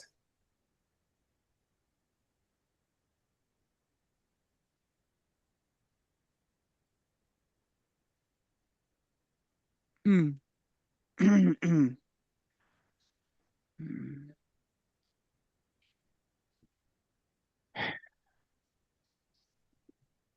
What do you think? What's Listen's opinion? Oh, well, the thing is, the words are appearing in the book, so Alyssa could be reading over Soren's shoulder if she wanted to. Sketchy and I don't trusting. She says, and I just write down what Alyssa says. All right. Does Storm have to write in a book or anything? No, He just no. So thinks basically, you're the only one with a book, right? Storm hears it. Sornel writes it and then reads it when it appears in the book. I can read you the exact text of the feature if you want. Don't worry. No, it's fine. I just wanted to get it just a bit for the sake of it. Yeah. So as far as from Storm's end, it works just like regular sending. What's the name of this book or spell or power? Hang on. It's an invocation for Pact of the Tome. It's called Far Scribe. Okay. Thank you. Please continue. That's all right. That's all I needed. Yeah. I'm just making some notes. Yeah. So I send him what Lissa said to me. All right. Lissa, what did you say to him exactly? Well, not exactly, but generally. Right. And I don't trust him. Right. Ask him something from me. Ask him how he feels about restoring a graveyard and being in charge of it and being left alone and making as many gardens in the graveyard as he wants. You are offering to put him in charge of a graveyard? Yes. Very well. There is a graveyard outside the city. He can be alone, and we'll make him a place to live there. And he can have anything that he needs there. Say that is the start of my side of the agreement. See if he approves of it. All right. Out of game, Russ, in this context, how big a piece of land would a fief be? He didn't really clarify that, but you get the impression he's talking like an estate house on a bit of land with, probably a farm or something like that. Okay. So he's looking for like a small mansion out in the country, basically. Yeah, basically, yeah. Okay. I will clarify this to Storm. Okay. All right. Hey, Russell, were there any buildings in the old graveyard? No, it's a graveyard, bro. Are there any buildings by the graveyard? Yeah. The graveyard, you're talking about the necropolis, right? Yeah. In Dagdagyl, which is like a 4 or 5 hour trip from the city. Remember the one he used to? Yeah, that one. Yeah. Yeah, and nobody lives there. It's a graveyard. It's a necropolis. There's no houses there. Nobody wants to live there. Yeah, There okay. are gnolls running around there. Okay. I mean, the other thing is, sorry, I thought when he said graveyard, I thought he meant like an actual graveyard. I didn't realize it didn't click for me that he meant the necropolis. Yeah. Would I don't think Sornel would think putting a suspect Barakyle in charge of the necropolis was a good idea. What the hell is a necropolis? Necropolis. Necro means dead, and necropolis is city, or polis is city, actually. So necropolis is a No, city of the sorry, dead. I didn't think it was like that. I thought it was a graveyard in my head. And it's a valley with a river that has a whole bunch of tombs built into the walls of the Oh, valley. no, I wouldn't. No, that's not what I had pictured in my head. Okay, sorry about that. That's all right. My fault. No, I yeah. mean, there Well, are there are houses and farms and things around Dagdagile, oh, yeah, we'll give them but those. but they belong to people. Have we got? Some of them belong to your enemies. Yes, I know.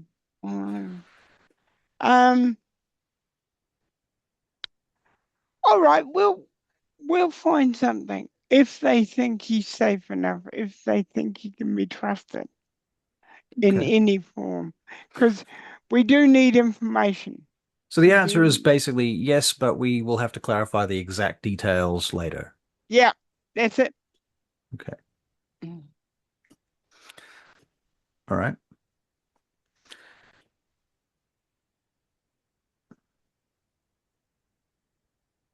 All right, so we will. You do realize, Storm, that this is almost certainly a trap. Oh, definitely. So you want us to spring it? It's the only real way we're going to find out what they're up to. And if it turned out not to be a trap, well, all well and good. Oh, true. That's fair. Very well, then. I will inform the others. Okay. Be careful. Of course. Yes. I have been doing this longer than you. Out of game. Storm, later that night, there's a fiendish incursion into the palace that is put down by your guards. Yeah. Okay. The others don't know this yet. Only Storm knows this, unless he chooses to pass that on to you if he felt that it was relevant. It's strange that you should mention this because we, not so long ago, had a fiendish incursion. No. The fiendish incursion happens after the conversation. Oh, does it? Okay. Mm-hmm. All right. Later that night. Later that night. Oh, I will. Is there any way I can tell them? You can get Lord Skagaran to send them a message. Yeah, I'll get him to send them a message. What's the I will message? give the details of the incursion, and you can worry about what they were. Okay. Mhm. All right. So the Tannel, you get a message from Lord Skagaran saying that the Emperor has deemed it necessary that I inform you that there has been a fiendish incursion into the palace at this time, approximately blah blah blah. The Emperor felt that you needed to know, not sure why. Because it's awfully unusual, awfully funny that they should come to me with this guy who's got a proposition, and then something happens to me not long after. That's why. Let's see. All right. Oh, Pass I that thought on. you froze. I thought you froze for a minute there. No, I'm very warm. Yeah, man. Yeah, don't give up your day job. Ooh. Bit late for that. Yeah. True. Given it's 9 p.m. True. Okay. So you pass this back and forth and you Yep. gather this information. All right. Yep. Can say that's done. You're still in the tomb, in the castle at the moment. Yeah. Okay.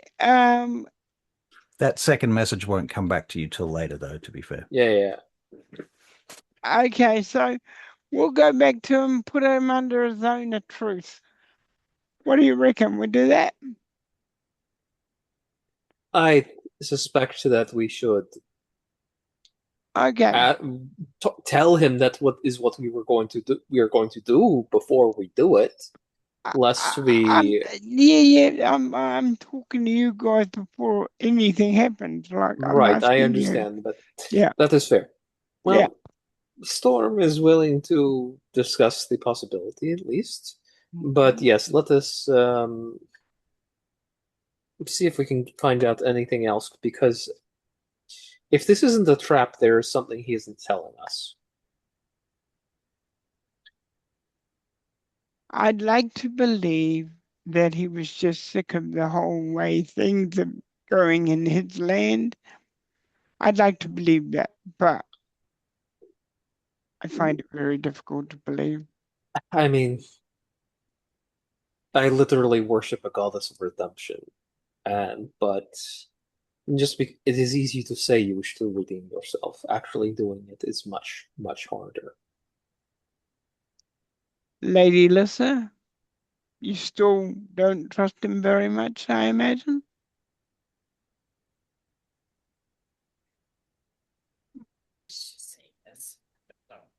I can't hear you. I still don't. I'm sorry. I just No, it's all right. I don't trust him either. No, neither do I, but all right. Now, look, GBs.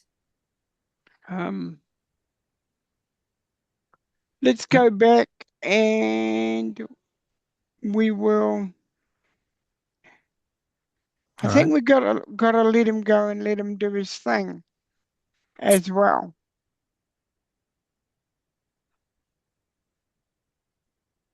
So, do you head back to the cell? Go back to the cell. Yeah, All right. I assume everyone's with you. yeah. Of course. Of course. All right. Okay, so you let yourselves in and close the door behind you, and he looks up as you come in, and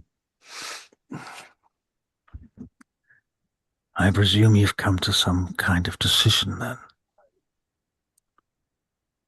Yes, we're going to, with your permission, we'll put you under a zone of truth. I see. After all, this is what you'd do if it was us, wouldn't you? I imagine that would be a likely outcome. Something very similar, at least. And we'll let you know what came of other stuff after it. As you will, my lord. Lord Inquisitor. Very well. Okay. Do what you must. Boom. Zone of truth. Zone of truth. I say some wonderful words and boom. All right. So this sparkling, radiant dust sort of filters down through the air around you in a however big the range of the spell is. I think it's like 15 feet or something. Can't remember. Yeah. And he is going to. Thornell and Lissa, ask your questions. Hold on a second. Yeah. Okay, so Ren, you are aware that he has failed his saving throw. Okay. So you are aware that he either has to tell the truth or he can withhold information, but anything he says has to be true. Okay. I'm pretty sure that's how it works. He can basically he can can't still lie. speak in half truths. He can infer things that aren't true, but he can't speak anything that is directly he can't outright lie. Yeah. And you are certain that the spell has worked. Cool. All right. I stand aside, let the politicians do the work. All right. He stands laying against the wall, chained. I'd like to let Christina start this one. Christina, you don't want to be the interrogator? But that's the best part. That's the most fun bit, isn't it? Isn't it? It's second only to destroying Barakyle with dragon teeth. Oh, I think dragon teeth and destroying sounds good. Trying to read my handwriting here. Hmm. It's new life. Well, you're not a doctor, so you should be able to. I'm a lefty. Me too. What if you were a lefty doctor? Oh, that would be pretty bad. Right? You'd never be able to decipher it. They should use them for spies. Now, Tell you're just reinventing code talkers, wind Right. talkers. Right. Go on, Lissa. Tell me more about the security. Whose security? Where? Security to the Annex. The annex. Ah, yes, yes. There's a passage through the undermarket. It leads all the way to the necropolis at the back of Fanegate. The passageway connects various ancient locations below the Forbidden District. And there's a turn. I could draw it for you, perhaps on a map. In any case, there is a gate we call the Forbidden Gate. It can be opened with a word.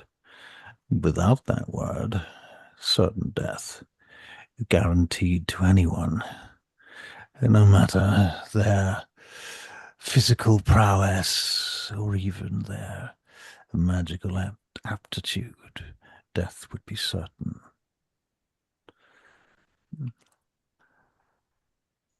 The word itself, I would write for you. Again, I would not speak it out loud.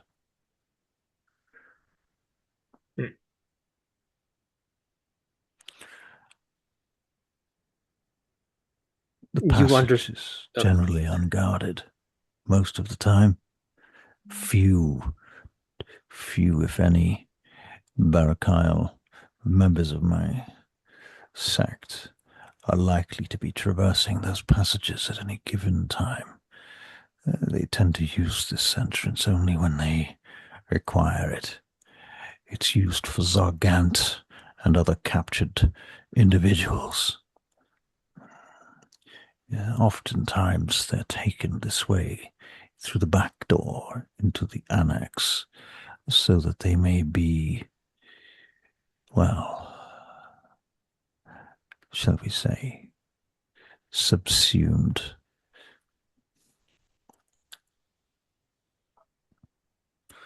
I hope that answers your question, my lady.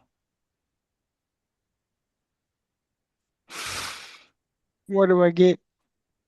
He's telling the truth. Yeah, he can't not. He can't not tell the truth. Yeah. Okay. Anything he's he saying literally right can't not. Correct. Okay. He cannot. He can I get it. He can shade the truth. He can withhold information. He can't say something that is not objectively true. Anything out of his mouth has to be true, basically. At least in his mind. Yeah, at least in his mind, yeah.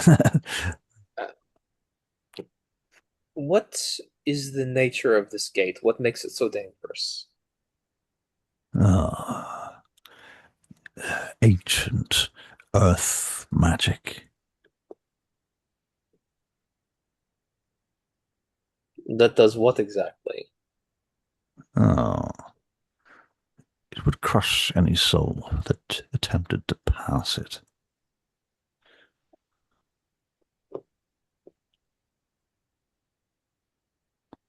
Interesting.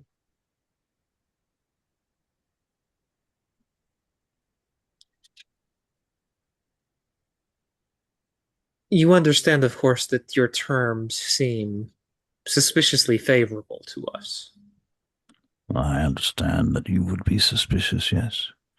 That makes a great deal of sense to me. I understand that you will view everything I say with suspicion. My very presence, my very proposition to you must seem entirely suspicious. I cannot blame you for that. But I only can appeal to your nature to hope that you can see that there is truth to my claims. And how do we know that this is not a trap?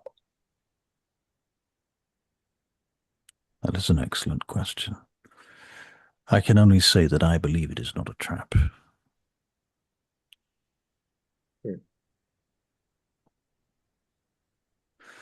This, I must add, I suppose, there is some possibility that I am under the deep manipulation of the Dominion. But I am not aware of such.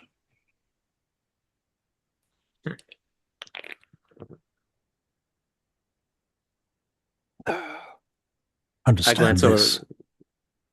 Understand this. My niece was taken from our family, and she was thrown to the Zergant unfairly. She is an apt mage in her own right. Her seclusion, confinement, punishment has not gone unnoticed by our family. Punishment for what precisely? Connections to those deemed unfit by the Dominion and the Lords of the Egregore.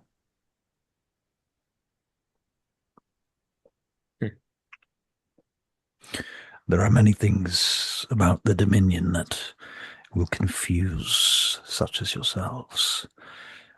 Our traditions, our rites, our practices, our very culture stands in stark contrast to the lands on the continent. Our ways have stood alone for centuries without the, shall we say, without the influence of the world to corrupt it. We have done our own corrupting. I am inclined to believe that there has been some assistance from the lower planes in that corruption. No doubt. This is a certainty, in my opinion. Not just the lower planes. Where else, then? Well, more excellent questions. Even the Fey realms have been turned, used, exploited. Well, that would explain Banastad's wings. Oh, yes. These rumors are not stories. I have it on good authority from someone who has seen the wings that they do match the description. Indeed, indeed. I have seen Lox Banastad on 2 occasions with my own eyes. Why have you chosen to make a deal with the Emperor?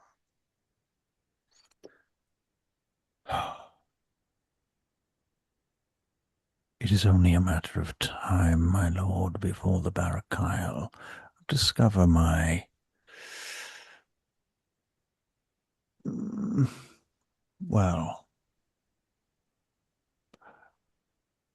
wavering loyalty. When they do discover it, I am as good as dead. What of your family? Well, an excellent question. You have many good questions. As for my family, It is hard to say. There is every chance that Loch Bannister and or the Veiled Ephemeris may choose to detain them. After that, who can say what happens to them? It is a great risk and of great consequence to me. But I can no longer risk my own life and soul within the Dominion. Every summoning takes a part of oneself. Every active alignment to the Dominion wears at one's conscience. It took a certain amount of time here in Vane Gate before the realization struck me that the Dominion's ways were not the only ways. Strong as they are.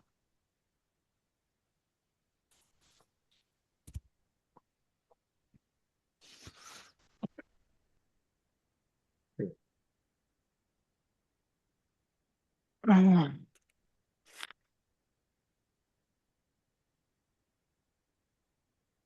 hope this answers your question, my lord.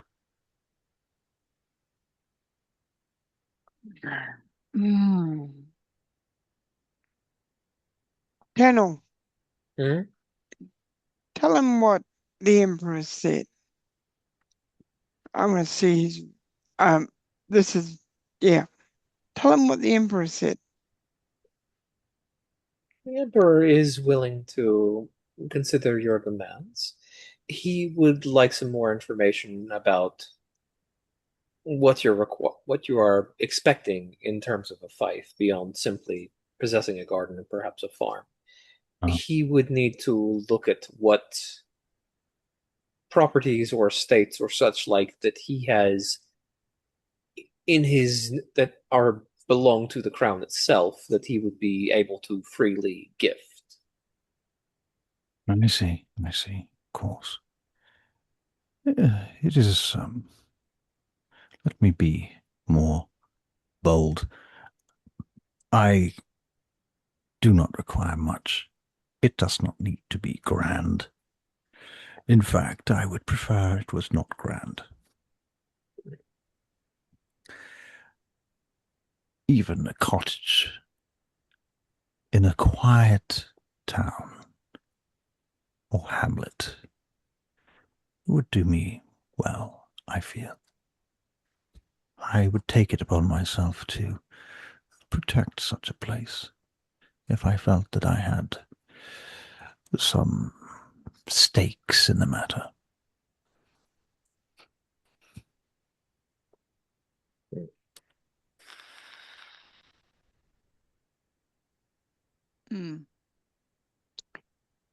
Well, My point being that I am somewhat flexible. I take your meaning. as do I. All right.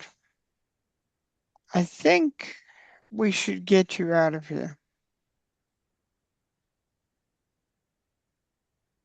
Get you back to your people.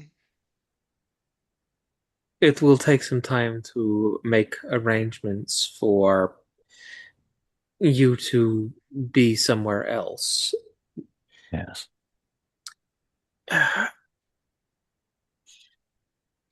Is there an easy way that we can contact you once we have an answer for you and things are in place on our side? Yes. I can, you can contact me through Lord Duncan, I feel. Very well. He has access to official messengers. And unofficial messengers.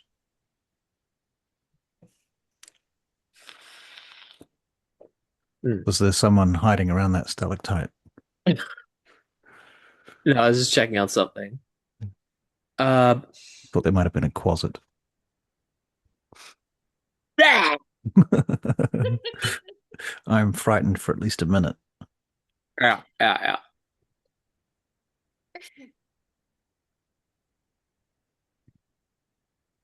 Um, very well then. Let us Oh. see about. I can offer you one other thing, perhaps. The various orders within the Barrack Isle each keeps a bestiary. Entities they summon for their various tasks and exploits. That might be useful to you. I could certainly see the value in such a thing. I'm sure there is much information that I would recall that might become more useful under different contexts. Very well. I have one more question. Of course. Please ask away. I have nothing but time. Well, I'll make this as quickly as possible. How much of the prophecy do you know? Well, which prophecy do you speak of, my lord? There are many. Israel himself made many prophecies, and my understanding is that they do not always align with each other. Some, in fact, contradictory. That being said, I will tell you that the Dominion has chosen from amongst the prophecies of Israel a number of said predictions, if you will, they believe to be perhaps more true than others. It is our contest that each prophecy holds within it a potential of reality, and it is up to us as mortals to fulfill these prophecies, to see them come to light. Only some of them can be fulfilled, and some of them must be proven false.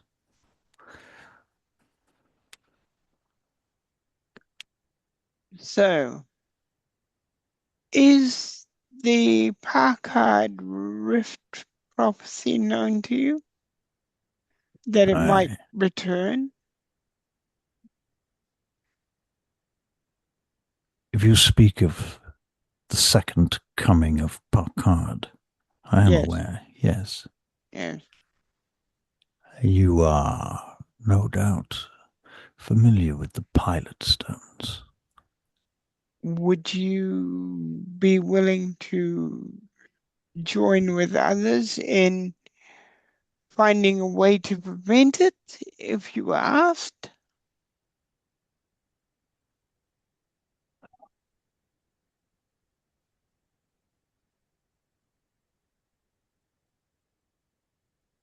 This is a great request you make. Sorry, I'm going to sneeze in a second. Thank you. He says, the matters of the rift, of the Packard prophecies, these are matters I am familiar with, but not expert in. They're not matters that I have a great deal of interaction with. They're kept by others higher than myself. My edicts given to me come forth from those that do control the prophecies, but myself, I am a tool of their will. Okay, so at least you'd be able to tell us the missions that on its behalf you have taken. My personal involvement is that of an interrogator and inquisitor within the Barrack Isle, you see. I am, how would you say in your world, perhaps? I So am you, something of an internal investigator and not so much of a combatant among the factions. I see. I see. I see. Therefore, my knowledge of such things is limited, but I can say with some certainty that I know the names of people who have more power, more knowledge, more connections than myself within the Dominion and also here in Vane Gate within the Annex. You understand who my master is. It is not directly Lord Bannerstad, but instead the Lord High Inquisitor Vorbis Dal Renaz. He is whom I fear most. If I may, what do you find so frightening about him? Firstly, his power. Secondly, his position. And thirdly, his temperament. Mm. Well, having only known him a brief time and enjoyed none of that with time spent with him, so I can certainly see your point. Vorbis is more fiend than mortal now.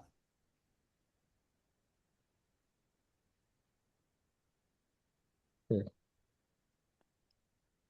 I take it you mean in an entirely different way from the Barrack Isle's red weapons. I would say yes. Largely yes. Every interaction that one has with the infernal realms leaves something of an imprint, something of a scar in the mentality of the individual.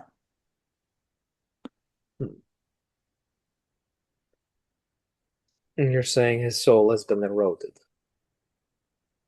Precisely. Perhaps I would go a step further and say that he has made so many pacts and oaths now that his will is more that of the infernal realms than that of his own. Mm. His ties to the Barakyle and his loyalty to the Dominion, they are, without question, which in itself concerns me. That these two notions might be so well aligned is the concern.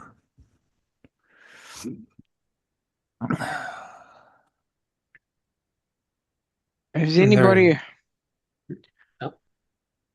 Lady Lissa, have you any questions?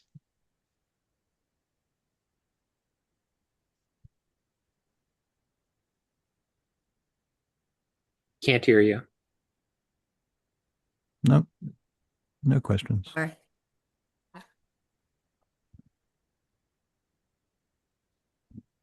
Very well, then. We shall get in touch with our Emperor again Yes. and see what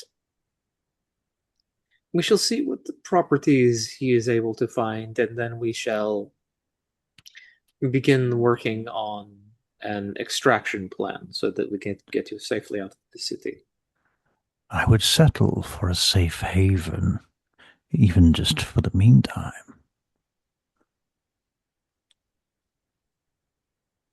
That might be possible, but again, we will have to prevail on others for that. I might also add, as your companion mentioned earlier, passwords change. It might be worth considering that once I have made such transactions with you, the Barakyle will become aware, and likely anything I know, they will, well, take some measures to, well, correct.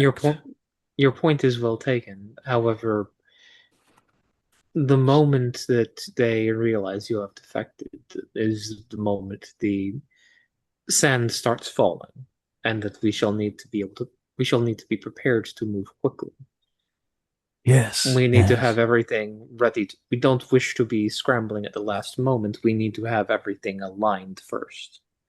I can keep the Dominion and the Annex in the dark for at least a few weeks.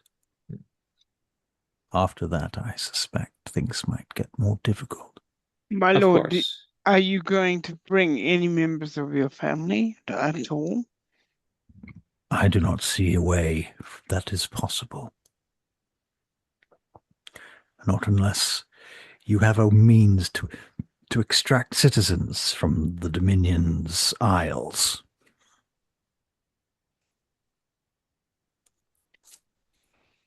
Oh, I see. Perhaps if we were in contact with the rebellion you mentioned, but not at this stage. Of course.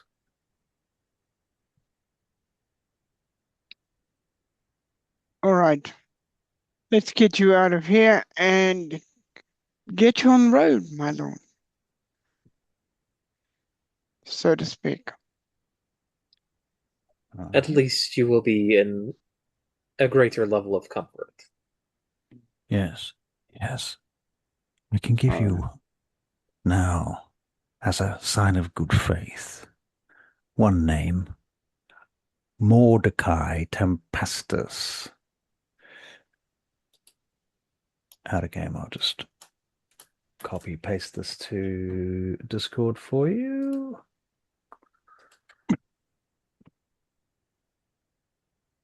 Mordecai Tempestus. Yes, he's the champion of the oppressed, born to the illustrious house of Tempestus, a family known for their mastery over the storms and lightning.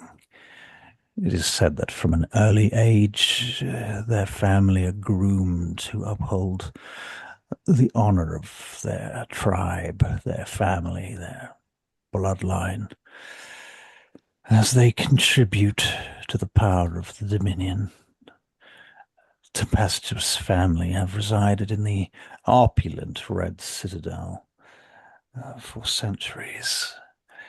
His father, Octavius Tempestus, served as a member of the High Council of Scepters. His mother, Seraphina, renowned as a healer among the assembly of mages. Some say that her healing warped his mind. In any case, his extraordinary talents have been turned to the assistance of, should I say, the leadership, as far as I'm aware, of the rebellion.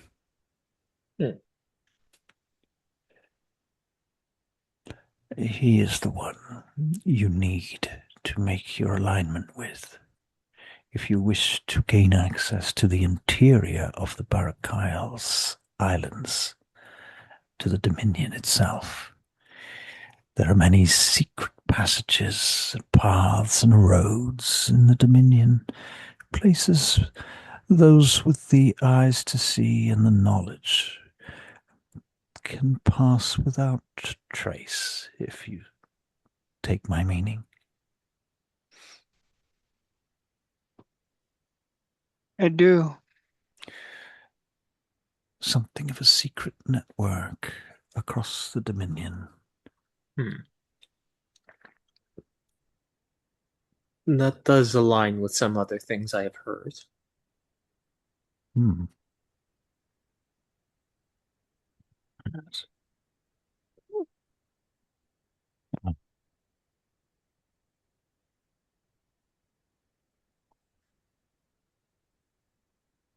Very well then. Unless you two have anything, I believe we shall let you be on your way, and we will be in touch when we have our preparations completed on our end. I gave Lord Duncan a gift for you, a sign of my good intentions. It is a bottle, a vial of crystals, easily dissolved in steaming water. It is an antidote to the poison my people call Skagen blood.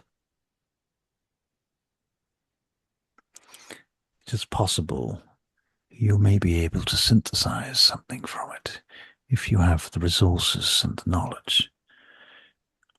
I have left a bag of such or a bottle of such with Lord Duncan for your perusal. A gift, if you will. That could be very useful. I am curious whereupon is the antidote something that the Barakyle concocted, or is it something that you extract, as with the Scarden blood? It is something that is extracted from the Skagen blood. Interesting. It can only be made with its active ingredients, but they must be transmogrified. Transmogrified. That's the word I'm trying to say. Transmuted? Transmogrified is also a word. I know. I'm just wondering if transmuted fit better. Yeah, well enough. Very well. We thank you for that. We shall look into it. Yes, as you will. All right. All right. We better get you out of here.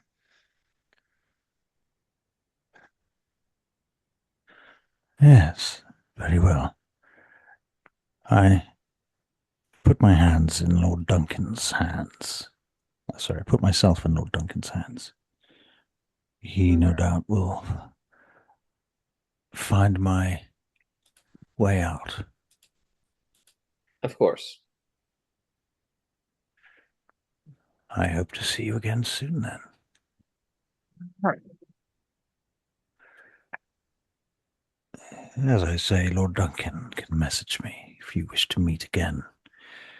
But I only have weeks. If I do not hear from you within those weeks, I shall be leaving Vaingate. And I do not imagine you will hear from me ever again. All right.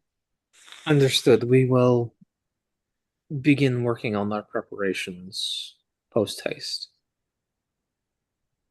I thank you, my lords, lady.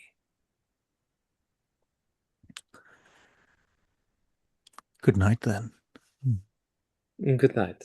And safe travels. Since Thank you. since you are supposedly on the journey, are you not? Indeed I am. Far away, far, far away. I should make haste soon. So, be well.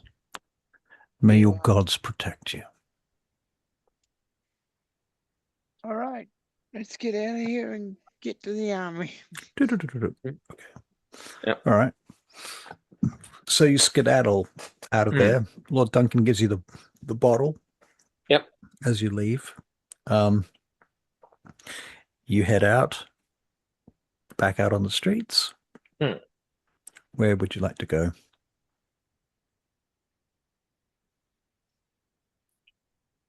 Well, if we're going to meet the army, we probably need to go back to the Doors of Twilight to get horses, Okay. or at least get our supplies, or however we're getting there. We need to get Gotta back get there. our stuff together, yeah. All right. So you go back to Solenoid Temple. Do-do-do-do-do-do-do. I would like to use identify on those crystals. Okay. All right.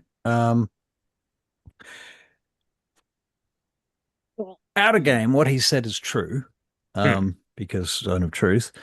I don't know what to. Yes, you identify them. Yes, they are magical. Yes, they apparently do what they say they do, what he said they do. Um, I don't know what else I can give you. Is there any in particular thing that you want? Or Basically, just like, um, yeah. I mean, I can't remember. Hang on, just read one thing. Okay, I think yeah. Okay. Basically, it's if it appears to be what it says it does, then I will leave it with Millmore since he's an alchemist.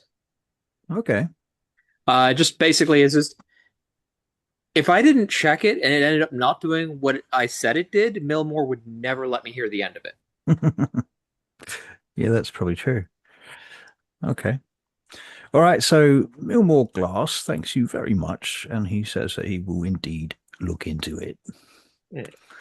Um, and so, yep. And you guys are going to take horses and ride out to the army. Is that correct? Yeah. Horses? Horses, definitely horses. All right. So off you go, belting out into the roads and ways of Moldrea, heading for the army. Okay. So it's been a couple of hours. You're on horseback. You're out on the road. It's dark now. Um, well, actually, I don't know. Is it dark? What time did you do all of this other shit? Well, Do we this have was all in the morning, wasn't it? Was it Yeah, all in the morning? Yeah. yeah. Because Okay. I got up early. All right. Okay. So it's probably about how was that? It's probably about sunset when you see the army. I can't remember how far away it was. Did I say it was 1 day or 3 days? It was one of those two. I think it was 3. Was it 3 days? Yeah, okay. Yeah. All right. Okay. So you travel for 3 days then. Um, can't think of anything particularly exciting that happens along the way. You see some travelers and some pilgrims and, merchants and that type of business. And nothing particularly exciting. And eventually you get back to the army and get to the camp. And you ride in, and your commanders and what have you gather around, and they give you updates on what's been going on, and nothing particularly exciting. There's, been a couple of minor incidences that have occurred where some locals have caused a small amount of trouble when they've had to, basically they've taken a couple of prisoners um, who they believe were a roaming gang, basically, who tried to steal some of their supplies. So they've imprisoned them. Other than that, nothing too exciting has occurred. Okay. Get together. Once we're there, I'll get together with the generals Okay.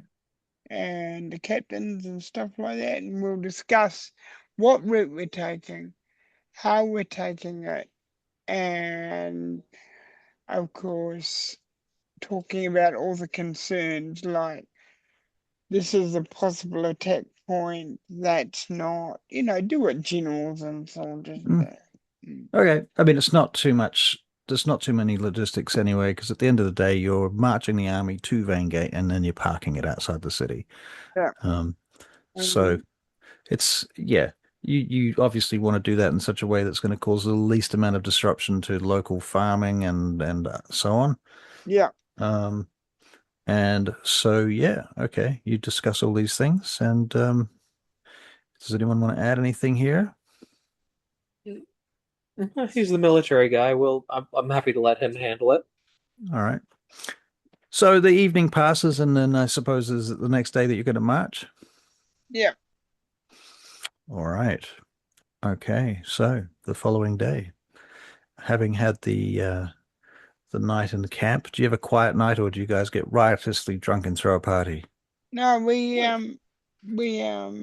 I state the rules to the generals that, a man, Discipline. guys will, discipline, and certain soldiers will go in, then another lot will take the turn, and there'll be only so many. But they are to know that if they do anything that breaks the law of this place, Yeah. they will have to pay for it. Okay. So what I'm hearing is parking the army outside the city. The army's basically going to stay in their own camp, but that being said, a few soldiers will be allowed into the city at a time. Yeah, they'll go on leave. Right.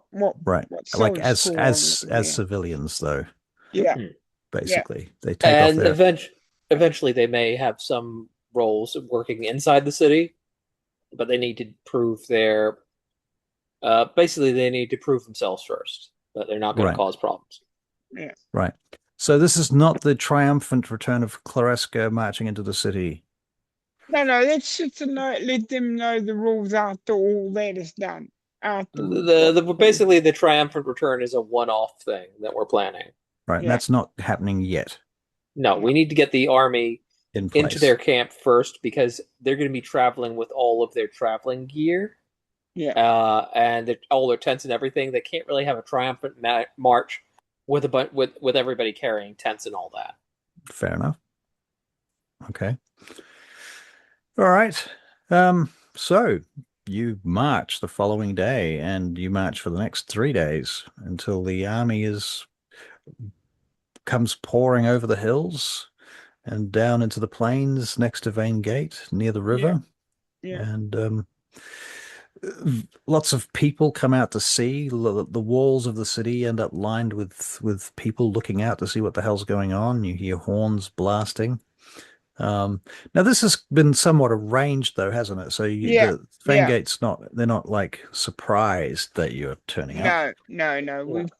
We've told the people that need to know what's going on. Okay, hold the line. We would have sent a messenger ahead saying, "We're here, we're coming." Yeah, that too. Exactly. No. So nobody's going to be surprised. We're a day out. We're an hour out. We're here.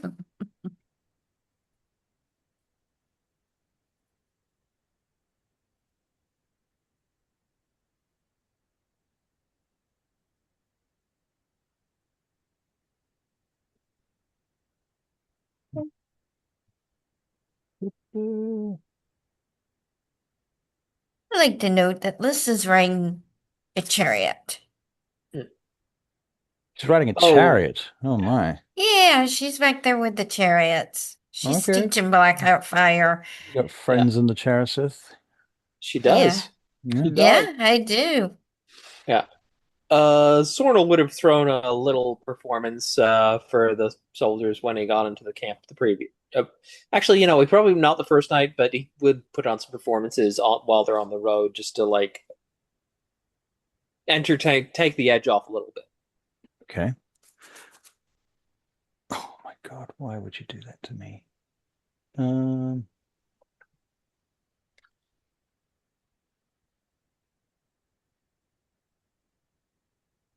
All right, so you can make a performance check if you want to. All right, just to see how that goes. Animal handling. 28. 28. Okay, right. Okay, well, the army is well enthused then. Certainly everybody that witnessed this performance, and even those that didn't, are enthused by the descriptions of the performance. Well, I mean, we were on the road for multiple days, and there would have been a couple of, at least 2 performances. Right. Big army. True. Okay, I got so an you 18. nice. All right, so you guys get to Vangate, you park up your army, and as you do, you see a small contingent of knights ride out from the wall towards you. And as they approach, you recognize some of the flags that they're carrying, and you recognize the central individual is wearing the armor of the Regency's marshals. And this individual in full plate armor, glistening, carrying his lance, and he is flanked by a small group of soldiers, maybe 12 men on either side, or 12 men altogether, rather. Approaches the head of your army where you are presumably positioned, unless Mhm. you're at the back. I don't know. Is Ren the kind that leads from the front or the back? I lead from the front. Nice. Okay. So they ride up to you and greetings, lords, calls out this knight, and he opens his faceplate on his visor. Greetings, it's good to see you. You recognize him as now don't freak out, Lissa, but his name is Marshal Stannis Raxtharsis. Different Stannis. But you see why I said don't freak out. Yeah. Yeah. All right. What do you know about him? Well, you know, he's one of the highest ranking generals in the city. So that's pretty much what you know about him. Hardened veteran. You know, he's been on various wars and what have you. He's known for having uh, unyielding tactics. That is to say, he's quite good at his job. And yeah, so he parks up in front of you with his soldiers. And he says, I'm here to see to it that everything is done lawfully and by business way. Good, good. These are the generals you'll be working with? He nods. Very well. Mhm. Dismounts from his horse. And so I suppose things go about and you put up your camp. Yeah. And you are under a certain amount of supervision from the city. They don't really interfere, they just observe, Mhm. basically. And you introduce the heads and generals and what have you, and Marshal Raxtharsis offers to take some of your generals into the city that evening to meet at the palace if they should like to meet the Regency. Yes. I'll go with them as a matter of fact. You want to go with them? Okay. Mm. All right. Mm. So that night comes. Evening arrives, the suns go down, and Marshal Raxtharsis gathers your generals. Are you going to send all of the generals in with them? Um, They're all invited. okay. It's not good tactically for all the generals to go, just in case something happens to these ones. I don't say that out loud, of course. So what we do is we leave some behind and say they'll be coming back. The other lot will be coming back with me after you've spent time with this lot. Okay. Yeah. So you're going to Just rotate them. yeah, gonna rotate them. So just to be clear, you're going to take half of them or like a third of them or something? A third of them. A third of them? Okay. Yeah, And then they're going to spend time meeting the Regency and then you're going to yeah, bring them back and take another lot in? yep. Are those okay? All on Because the same night? if that has to be the case, yeah. But if I can do it over different times, that'd be much better. Let's make a I talked persuasion check for you, I Ren. talked to the general about it. Okay. Because he'll know it would be tactically stupid to let all your generals go at one time. Yeah, your men agree that it would be very foolish to do that.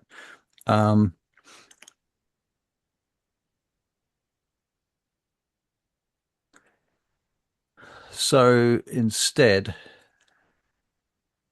they will break it up over the next 3 nights Yeah, so that you can have smaller groups of generals go and meet with the Regency. yep, All right. And are you going to personally go with each group, or are you going to yeah. send I'm gonna someone? go with each group. Gonna go Okay. with each group because I'm the familiar person All that right. they can. Yeah. When you say you're going to go, does that mean just you, or does that mean all 3 of you, or what? If the others want to come with me, they're more than welcome. Okay. I'm just going to go to the bathroom quickly. I don't mind playing for another 10 minutes, though, or a little bit longer even. But I've Yeah. got to pee. I'm getting a bit tired though, but okay. Getting tired? Yeah, I am, but and you must be getting incredibly tired. Uh, yeah, no. Quack, quack, quack, quack, quack.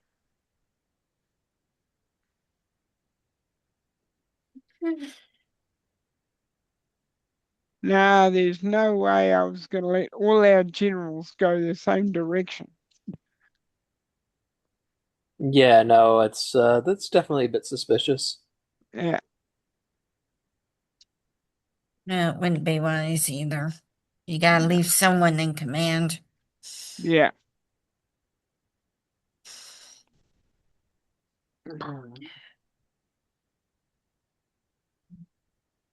You know what happens when you leave, you know, no one in command? They all go chaos.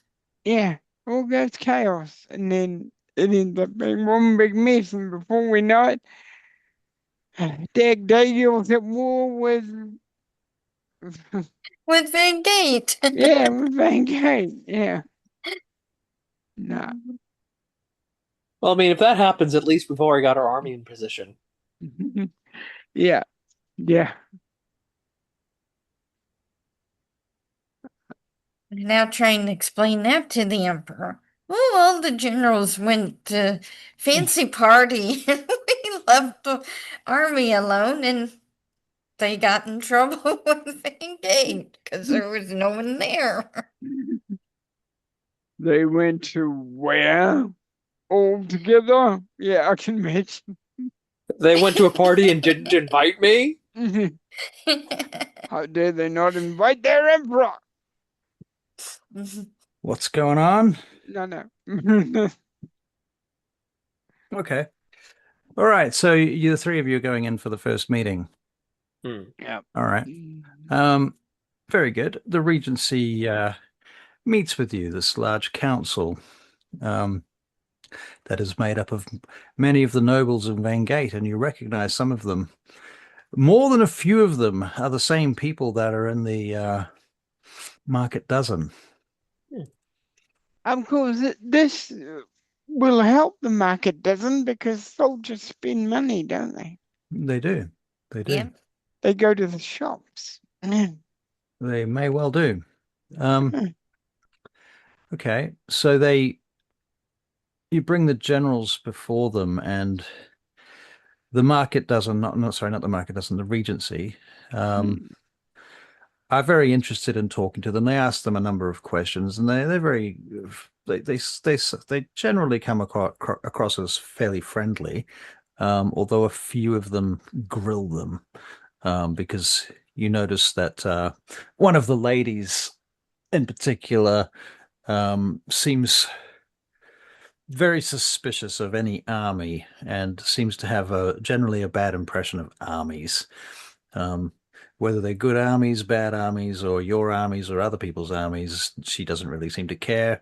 As far as she's concerned, armies are a bunch of louts who are going to despoil everything in their fucking vicinity.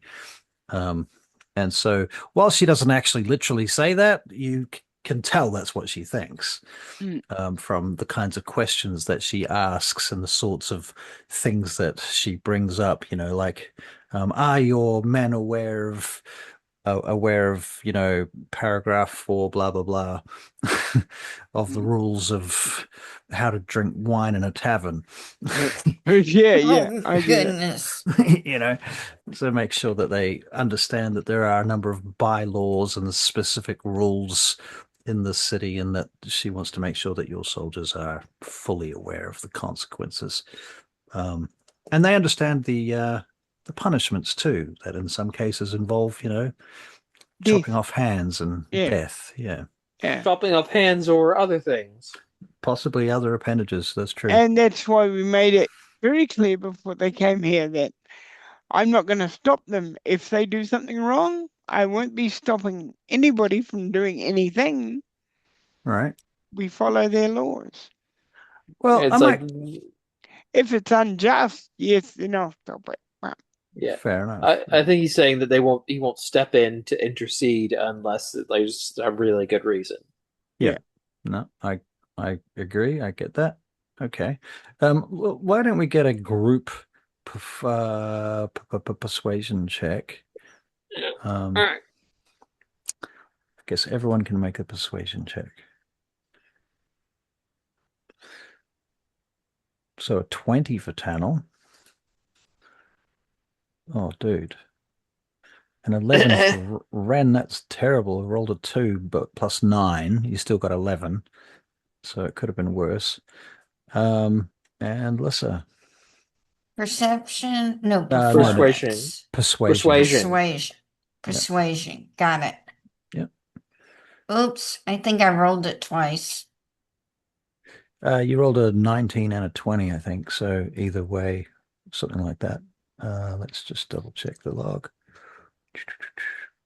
21 and a 19. So in either case, that's fine. Tannel, you're good. Ren, you got an 11. Why do you think that is? What do you think is because the causing you to be dice are lousy. And yeah, but now you have to justify it.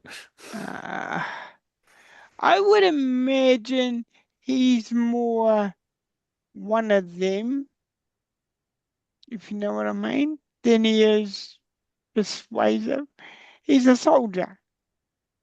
So he's Yeah. thinking more like a soldier, not like a how nice am I gonna say my words and how Well, it's like does his upbringing with Lord Talandaran and what have you as a noble and a leader of the elves have any bearing on that, or is he more of a soldier than that? I think he's more of a soldier than that, and he's always been comfortable with that. So when he does do that stuff, he's kind of putting on a show for, when he's He's not dealing with comfortable. nobles. He knows how to do it, but he's not comfortable with it. Okay. He's never been comfortable with it. All right. So he's a Yeah. little bit rough around the edges. And so for Yeah. whatever reason, Lissa and Tannel, you are aware that Ren's being a little bit abrasive for whatever reason. Well, you can probably tell that he's sort of standing up for his men. He's like, lady blah, blah, blah. Is like, make sure your men know this and this and this. And he's like, yes, of course I've made sure that they're blah, blah, blah. He might be, yeah, a little bit short with them. Like he's Yeah. getting a little bit Irritated. feeling like, Yeah, They're like, because he knows his men have walked for 3 days. Yeah. By rights they'd be thinking, where are the females, where's the booze, and he knows all that.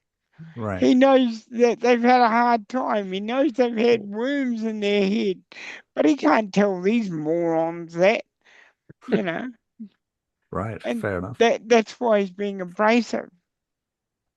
Okay. You can't tell them. And would they know what? Well, there'd be members of them that he knows would know what it's like to be on that side of things. But, when some posh woman comes up and tells you, do they know how to do this? Do they know how to do that? It gets annoying after a while. Yep. That's fair. Give me a second.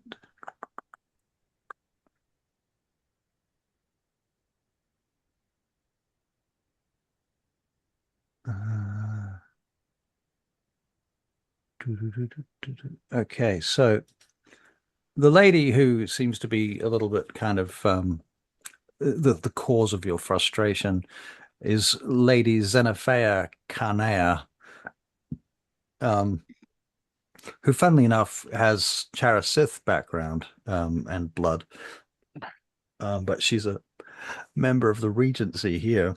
Must have been here for a while, Yeah, and probably married into Vaingate politics at some point.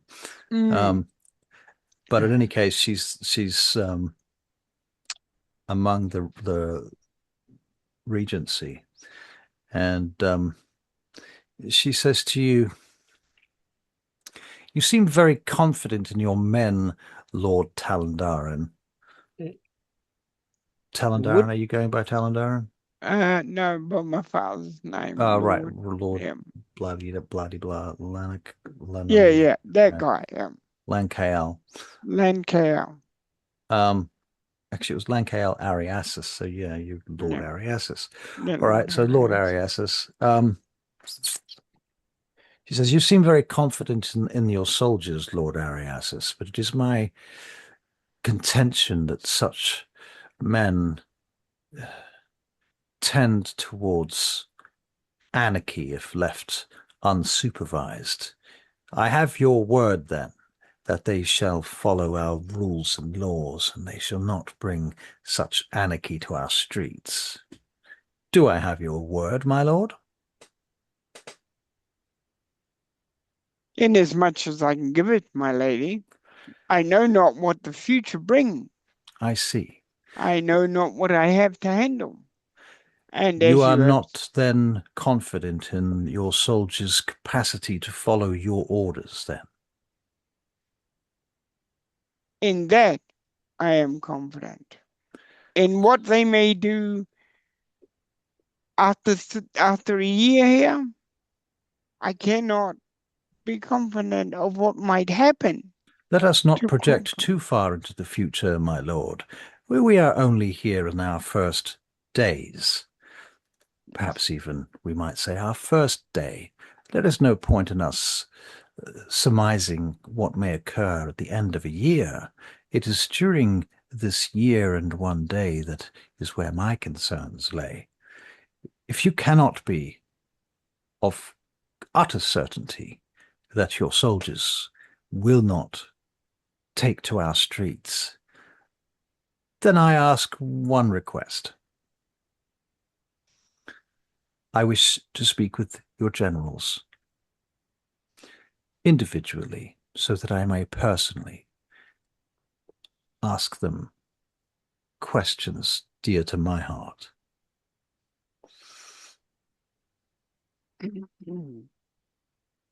I have confidence in my men. That is my answer to your question. I thought you were speaking of the future, of later on. That is my mistake to make. But yes, I have confidence in my men. You must always have confidence in somebody that has to guard your back in battle. If you don't, then you are dead. My lord, whilst I appreciate your military aspirations, this is not a battlefield. This is our city, and we do not condone Your the city acts of is as violence and much war in our city, on our streets. You understand? This is a civilian place. We do not have wars in our city. We do not have armed soldiers wandering about our districts. Our city guards take this particular precaution. Then let me ask you something, my lady. Do you have confidence in your city guards and your soldiers and your good general here? I am not the one under interrogation here, my lord. How dare you? Do you have confidence? Remove them. Remove them all. And there's some shouting starts. People start yelling at each other. Lord Duncan grabs you by the arm, Wren. Come with me. I have to get you out of here now. He takes you into a side room. What are you doing? She has no idea what she's talking about. That may or may not be the case, Lord Ariasis. But you are before the Regency of Vangate. Do you wish your guards, your soldiers, to winter here or not? She has great sway. You cannot speak to the nobles of another city like this. This reflects upon your emperor. My emperor would slap her across the room. No doubt, my lord, no doubt. I too feel your pain. But we Those must men- contain ourselves. Those men, they haven't even had a chance to prove themselves yet. And some woman who doesn't even put on her own clothes tells me if I have confidence in those men. Lord Ariasis, you understand that you represent an invading army in this city. You do not get to tell the nobles here how to act. You cannot. I understand your concerns, and I agree with you, Master Ariasis. But you must not turn this council against yourself. It would be unwise.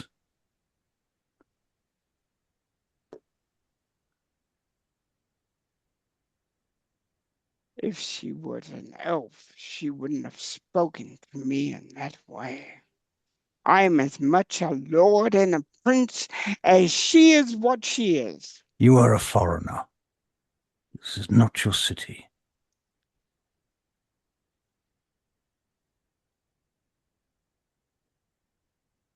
Mm. You would do well to remember the rights of dominion and hospitality, as much as it is her onus to provide said hospitality. It is my duty to do the giving of said hospitality. Then you wish me to go out there and apologize to that? Master Ariasis, you will do as you will. I cannot command you. I can but advise. And I do beseech you, my lord, it would be in your best interest to apologize to the lady, humbling as that may be. All right. He goes out there. Wait. Consider this, Master Ariasis. Do not return to the council in your current state of anger and rage. Instead, return with love in your heart.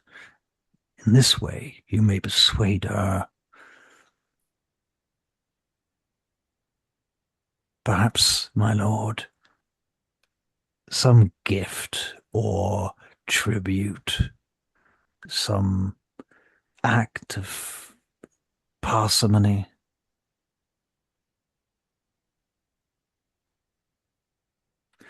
Just a thought. As you will, my lord. He steps aside and opens the door.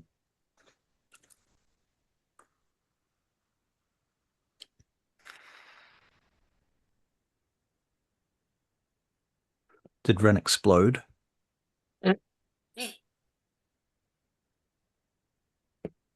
I've lost him.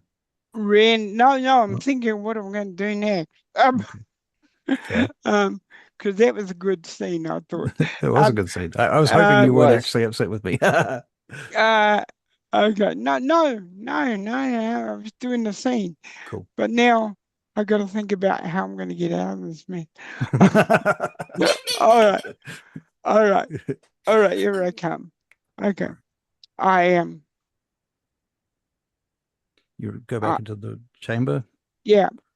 Okay, hold for a second. Let's just find out what these guys were doing for the last few minutes. Okay, yeah, let's do that because it gives me time to think. All right. So, Tannel and Lissa, You've been sitting before the council, and there's been more discussions and a few more questions that have gone on, but everyone's kind of waiting to see what happens with Lord Duncan and Wren, because they've kind of moved out, and so the official conversation has been paused, and an unofficial conversation begins. You can make. Why don't you make perception checks? Yeah.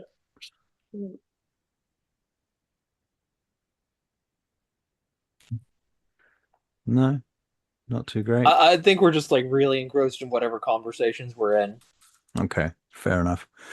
All right. So eventually, Ren, you come back in then. Okay. Now, do I have anything that matters to me on me at the moment apart from my sword?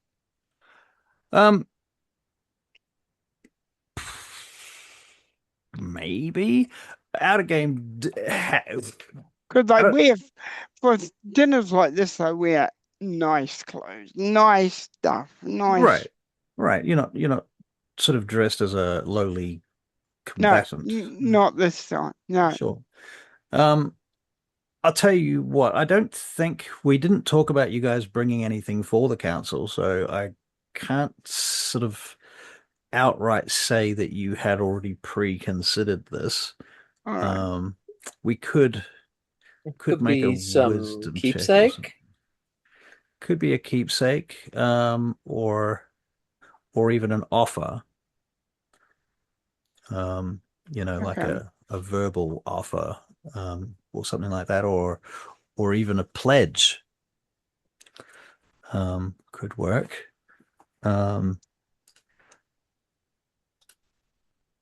Okay. Yeah, I made an intelligence check for Ren to see whether or not he would have thought of anything to bring prior to this, and you didn't have any clue that you would need anything, so there was no reason why you would have made this check, but I made the check anyway, and I rolled a 3, so Okay, no. All yeah. right. I know. Hang on. Can we make intelligence checks? Yeah, if you like.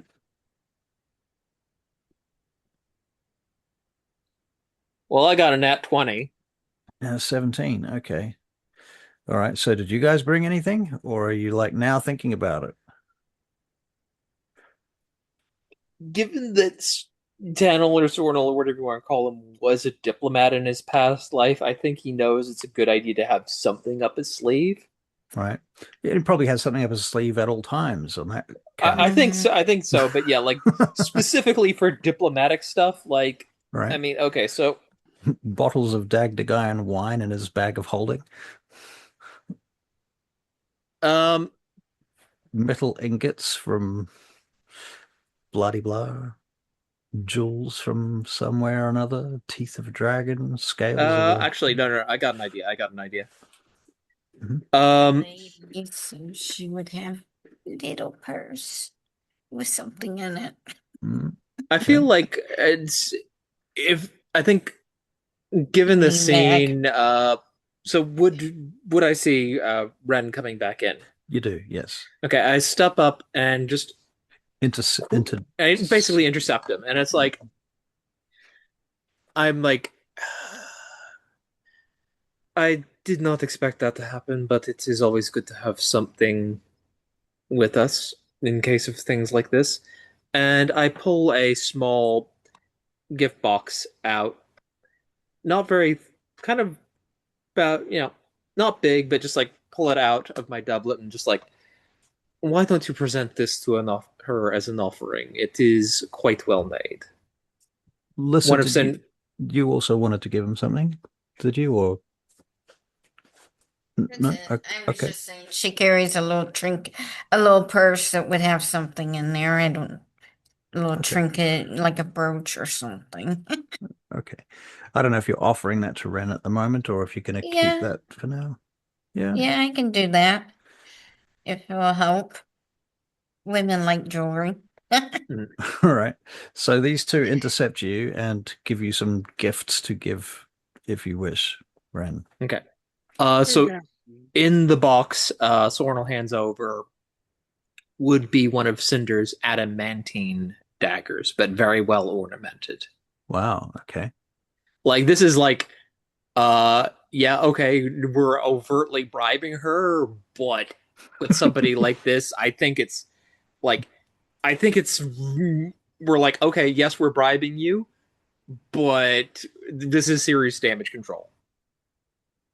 Can And it's I? also showing that, hey, we are capable of giving stuff like this. I think with your intelligence checks, I'm also going to add to this Hmm.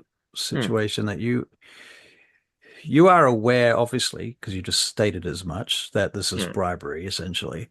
Um, you might also be aware that giving one member of the council something and then not giving anybody else something could be seen as a bit strange or even rude, um, Hmm. especially if done in a public or a group setting. Like you could Hmm. do it as an individual in a backdoor kind of scenario, but Hmm. doing it in the council might be seen as favoritism, bribery, corruption. Hmm. That's up to you, but I've Basically, I would just say quietly to Ren, yeah. you can tell her that we are able to, you can tell the council we are able to provide more of these, but this is simply what we have on hand at this time, and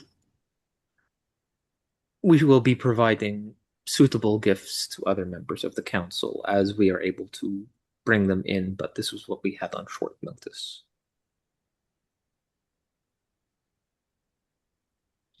Would that fit what you're? Could do. Yeah. I can't guarantee anything. Okay. But it's like for damage control and putting out the immediate fire. Yeah. Yeah. I mean, I'll tell you what, you and all three of you make an intelligence check.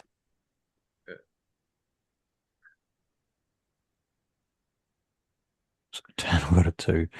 Oops. That was a nat one. Oh, okay. So Tantalus I is a rolled a nat 20 and then a nat one. fair. Tantalus is a brilliant idea. Yeah. Um, Lissa, yeah, seems like a okay idea. Ren, your intelligence check was actually a 12. You got the highest out of all of them. That was a terrible set of intelligence checks. Yeah. Okay, so Ren, their ideas have merit to you. Um, it also occurs to you that you might be able to ask her if she would meet you in one of the side chambers if you wanted to just give her something privately and have a conversation with her directly and avoid the whole council affair. That would make more sense. Yeah, that would make sense. I go up to her. She looks at you with quiet disdain. she's Okay. she's not openly being hostile, but you could tell from her expression and from your previous interaction that she's like less than impressed with you. All right. My Okay. lord, she says. As a prince of my realm, I I go down on one knee. My lady, it has been many, many years since I have been home. So just a stop. This is in the council chamber in front of everyone, yeah? Yeah, I'm doing it in Okay. front of everybody. You are And and I'm just confused because you just made an intelligence check where you realized you shouldn't do it in front of everyone. He didn't no, say no, he's giving her anything at this no, stage. I'm not giving Okay. her anything. I'm Okay. just getting down on my knee. Okay. My lady, I have been a brute. It is my rudeness that seeks forgiveness. It is my soul that has much pain within it for what I have done. Out of May game, sorry, you get an advantage on persuasion checks. Does you remember why? It's persuasion checks with elves from the Ah, Sun Mask. oh, okay. Sorry, Barry. Please continue. I have done wrong, and yet I wish you to understand why I have done wrong. and yet it seems that you are the only one that could understand. I have not seen those I love. I miss those I love. I love the men that I have. I love the men that I work with. I trust the men that I have. And they mean as much to me as my own family, which I miss. And sometimes when they are challenged, or when they seem to be challenged, I forget myself. For these are men I have eaten with, these are men I have bled with, and these are men that have saved my life. And under these things, my lady, I forget that not everything seems as it appears to me when my men are challenged. Sometimes I am unwise, and sometimes I have still much to learn, as you have taught me. You make your case, my lord.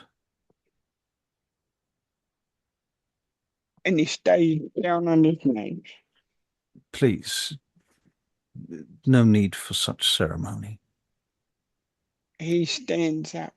She seems to have softened somewhat to you in those few moments. Incidentally, I rolled your persuasion check and you got a 20, dirty 20, but still a 20. If you need anything from me, then my heart and soul are yours. These are quite the confessions you make, my lord. Only because I have wronged you, my lady, and the sorrow is too deep. Too deep in your head. The sorrow? It's too deep.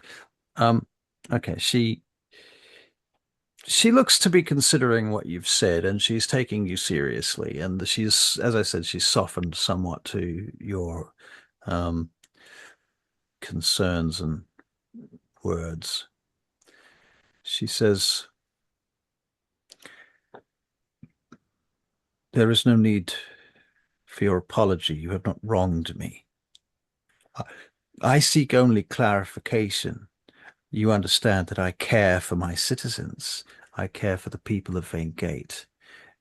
I have seen cities brutalized by foreign armies. It is a common occurrence that an army in a foreign land might treat its inhabitants as, well, as conquered citizens. But you must please remember that you are not a conquering force here. You are our guests. We shall seek to do you the humility that you have shown me here. We shall seek to offer you our hospitality." With you, my lady.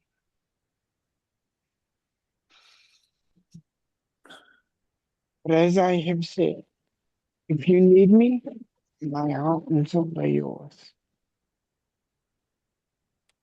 A cheer goes up around the room, and various people seem to be taken in by this display of honor and chivalry. Inside his head, it's, oh, thank God. But he stands tall, and that's the prince side of him. All right, can you three make wisdom saving throws, please? Mm.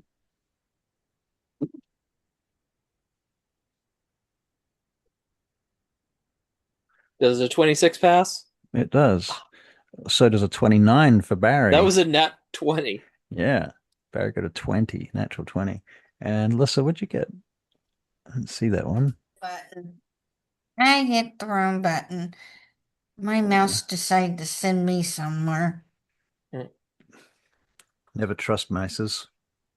No, don't I trust hate them. Mrs. to pieces. I haven't heard that news. Oh, also a natural. Oh, hello. There's the dragon. Came and ate the. Oh, it didn't come up on my screen. Didn't it? I saw it. Yeah. He came in and nommed on the dice and then looked up at the sky. Oh no, he's actually roaring. Is that what he's doing? I see. Is that sound effects I have turned off or something?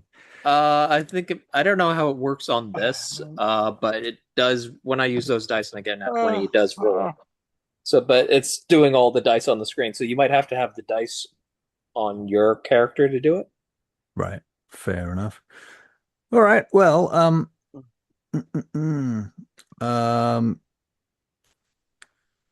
you each saved that, so that's good. You each feel the sensation of somebody prying magically into your minds, and you are each able to force them out. But you are unable to tell who in the room is doing it. Despite you might be able to work it out depending on your, if you want to make a maybe Insight? Yeah, insight check. Yeah. Yep. Wow, 19. That's a 30. Jesus. Insight for Barry. I'm about yours. Ren. Insight That- for 25. Wow. He got a nat 20. Got a nat 20 as well. Another nat 20. You rolled 2 nat 20s in a row. Is that what I just saw? Yeah, you did.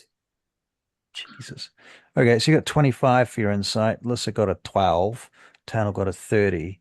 Okay, so Lissa, you're probably, I don't know why you're looking in the wrong direction, you're paying attention to the wrong things, or you just have other things on your mind. I don't know. Be something draconic Yeah. in the room distracted me. There's a painting of a dragon on the wall, on the ceiling. Yeah, that makes sense. Okay. It's from some historic thing sometime in the past, blah blah blah. Okay. The other two, you can tell from the Regency looking around. So, as you already know, some of the members of the Regency are Barrack Isle. And so you're pretty confident that it's one of the Barrack Isle that's here that might be just trying to read your surface thoughts at this point. Yeah, so what are you thinking when that happens? Let's start with I'm Ren. thinking, well, I'm glad we made peace, and I was very lucky. Very lucky. And he meant what he said, because it does piss him off when somebody insults his men or Right. Yeah. That's fair. yeah. Tano? He's kind of disappointed Ren didn't give her the gift because he's still convinced that was a great idea. Fair enough. Okay. Listen. Liz is looking at that painting thinking whoever painted it needs a lesson in painting dragons. Like, that's not how dragon anatomy works. Right. Right. The wings don't connect there. They're further down, and it's like, yep, okay. The proportions are off. Yep. Mm. Okay. And tail doesn't go that way, and tail is a little short. Right. Right. Okay. Well, having met you now, and you've made ultimately come to a relatively good impression, the rest of the meeting kind of just goes down without any real hiccups. Good. Good. Good. Good. And things are agreed upon. The generals meet with each member of the Regency in the room. Mhm. And yeah, the at the end you are dismissed and you go back to your camp, I suppose. Then we check the generals when they come back just to make sure. Right. Well, they never left your sight, so there was no opportunities for anybody to do anything particularly mean to them, but you Okay. checked them anyway, no doubt, and Yeah. they seem to be clean as far as you can tell. All right. Yeah. Oh, excuse me. Right. We should probably wrap up there. Yep, Seems like a spot. Yep. it is definitely a spot. I think we did well. All right. Thank you, That was, ladies and that gentlemen. was good acting. Thank you. Thank you.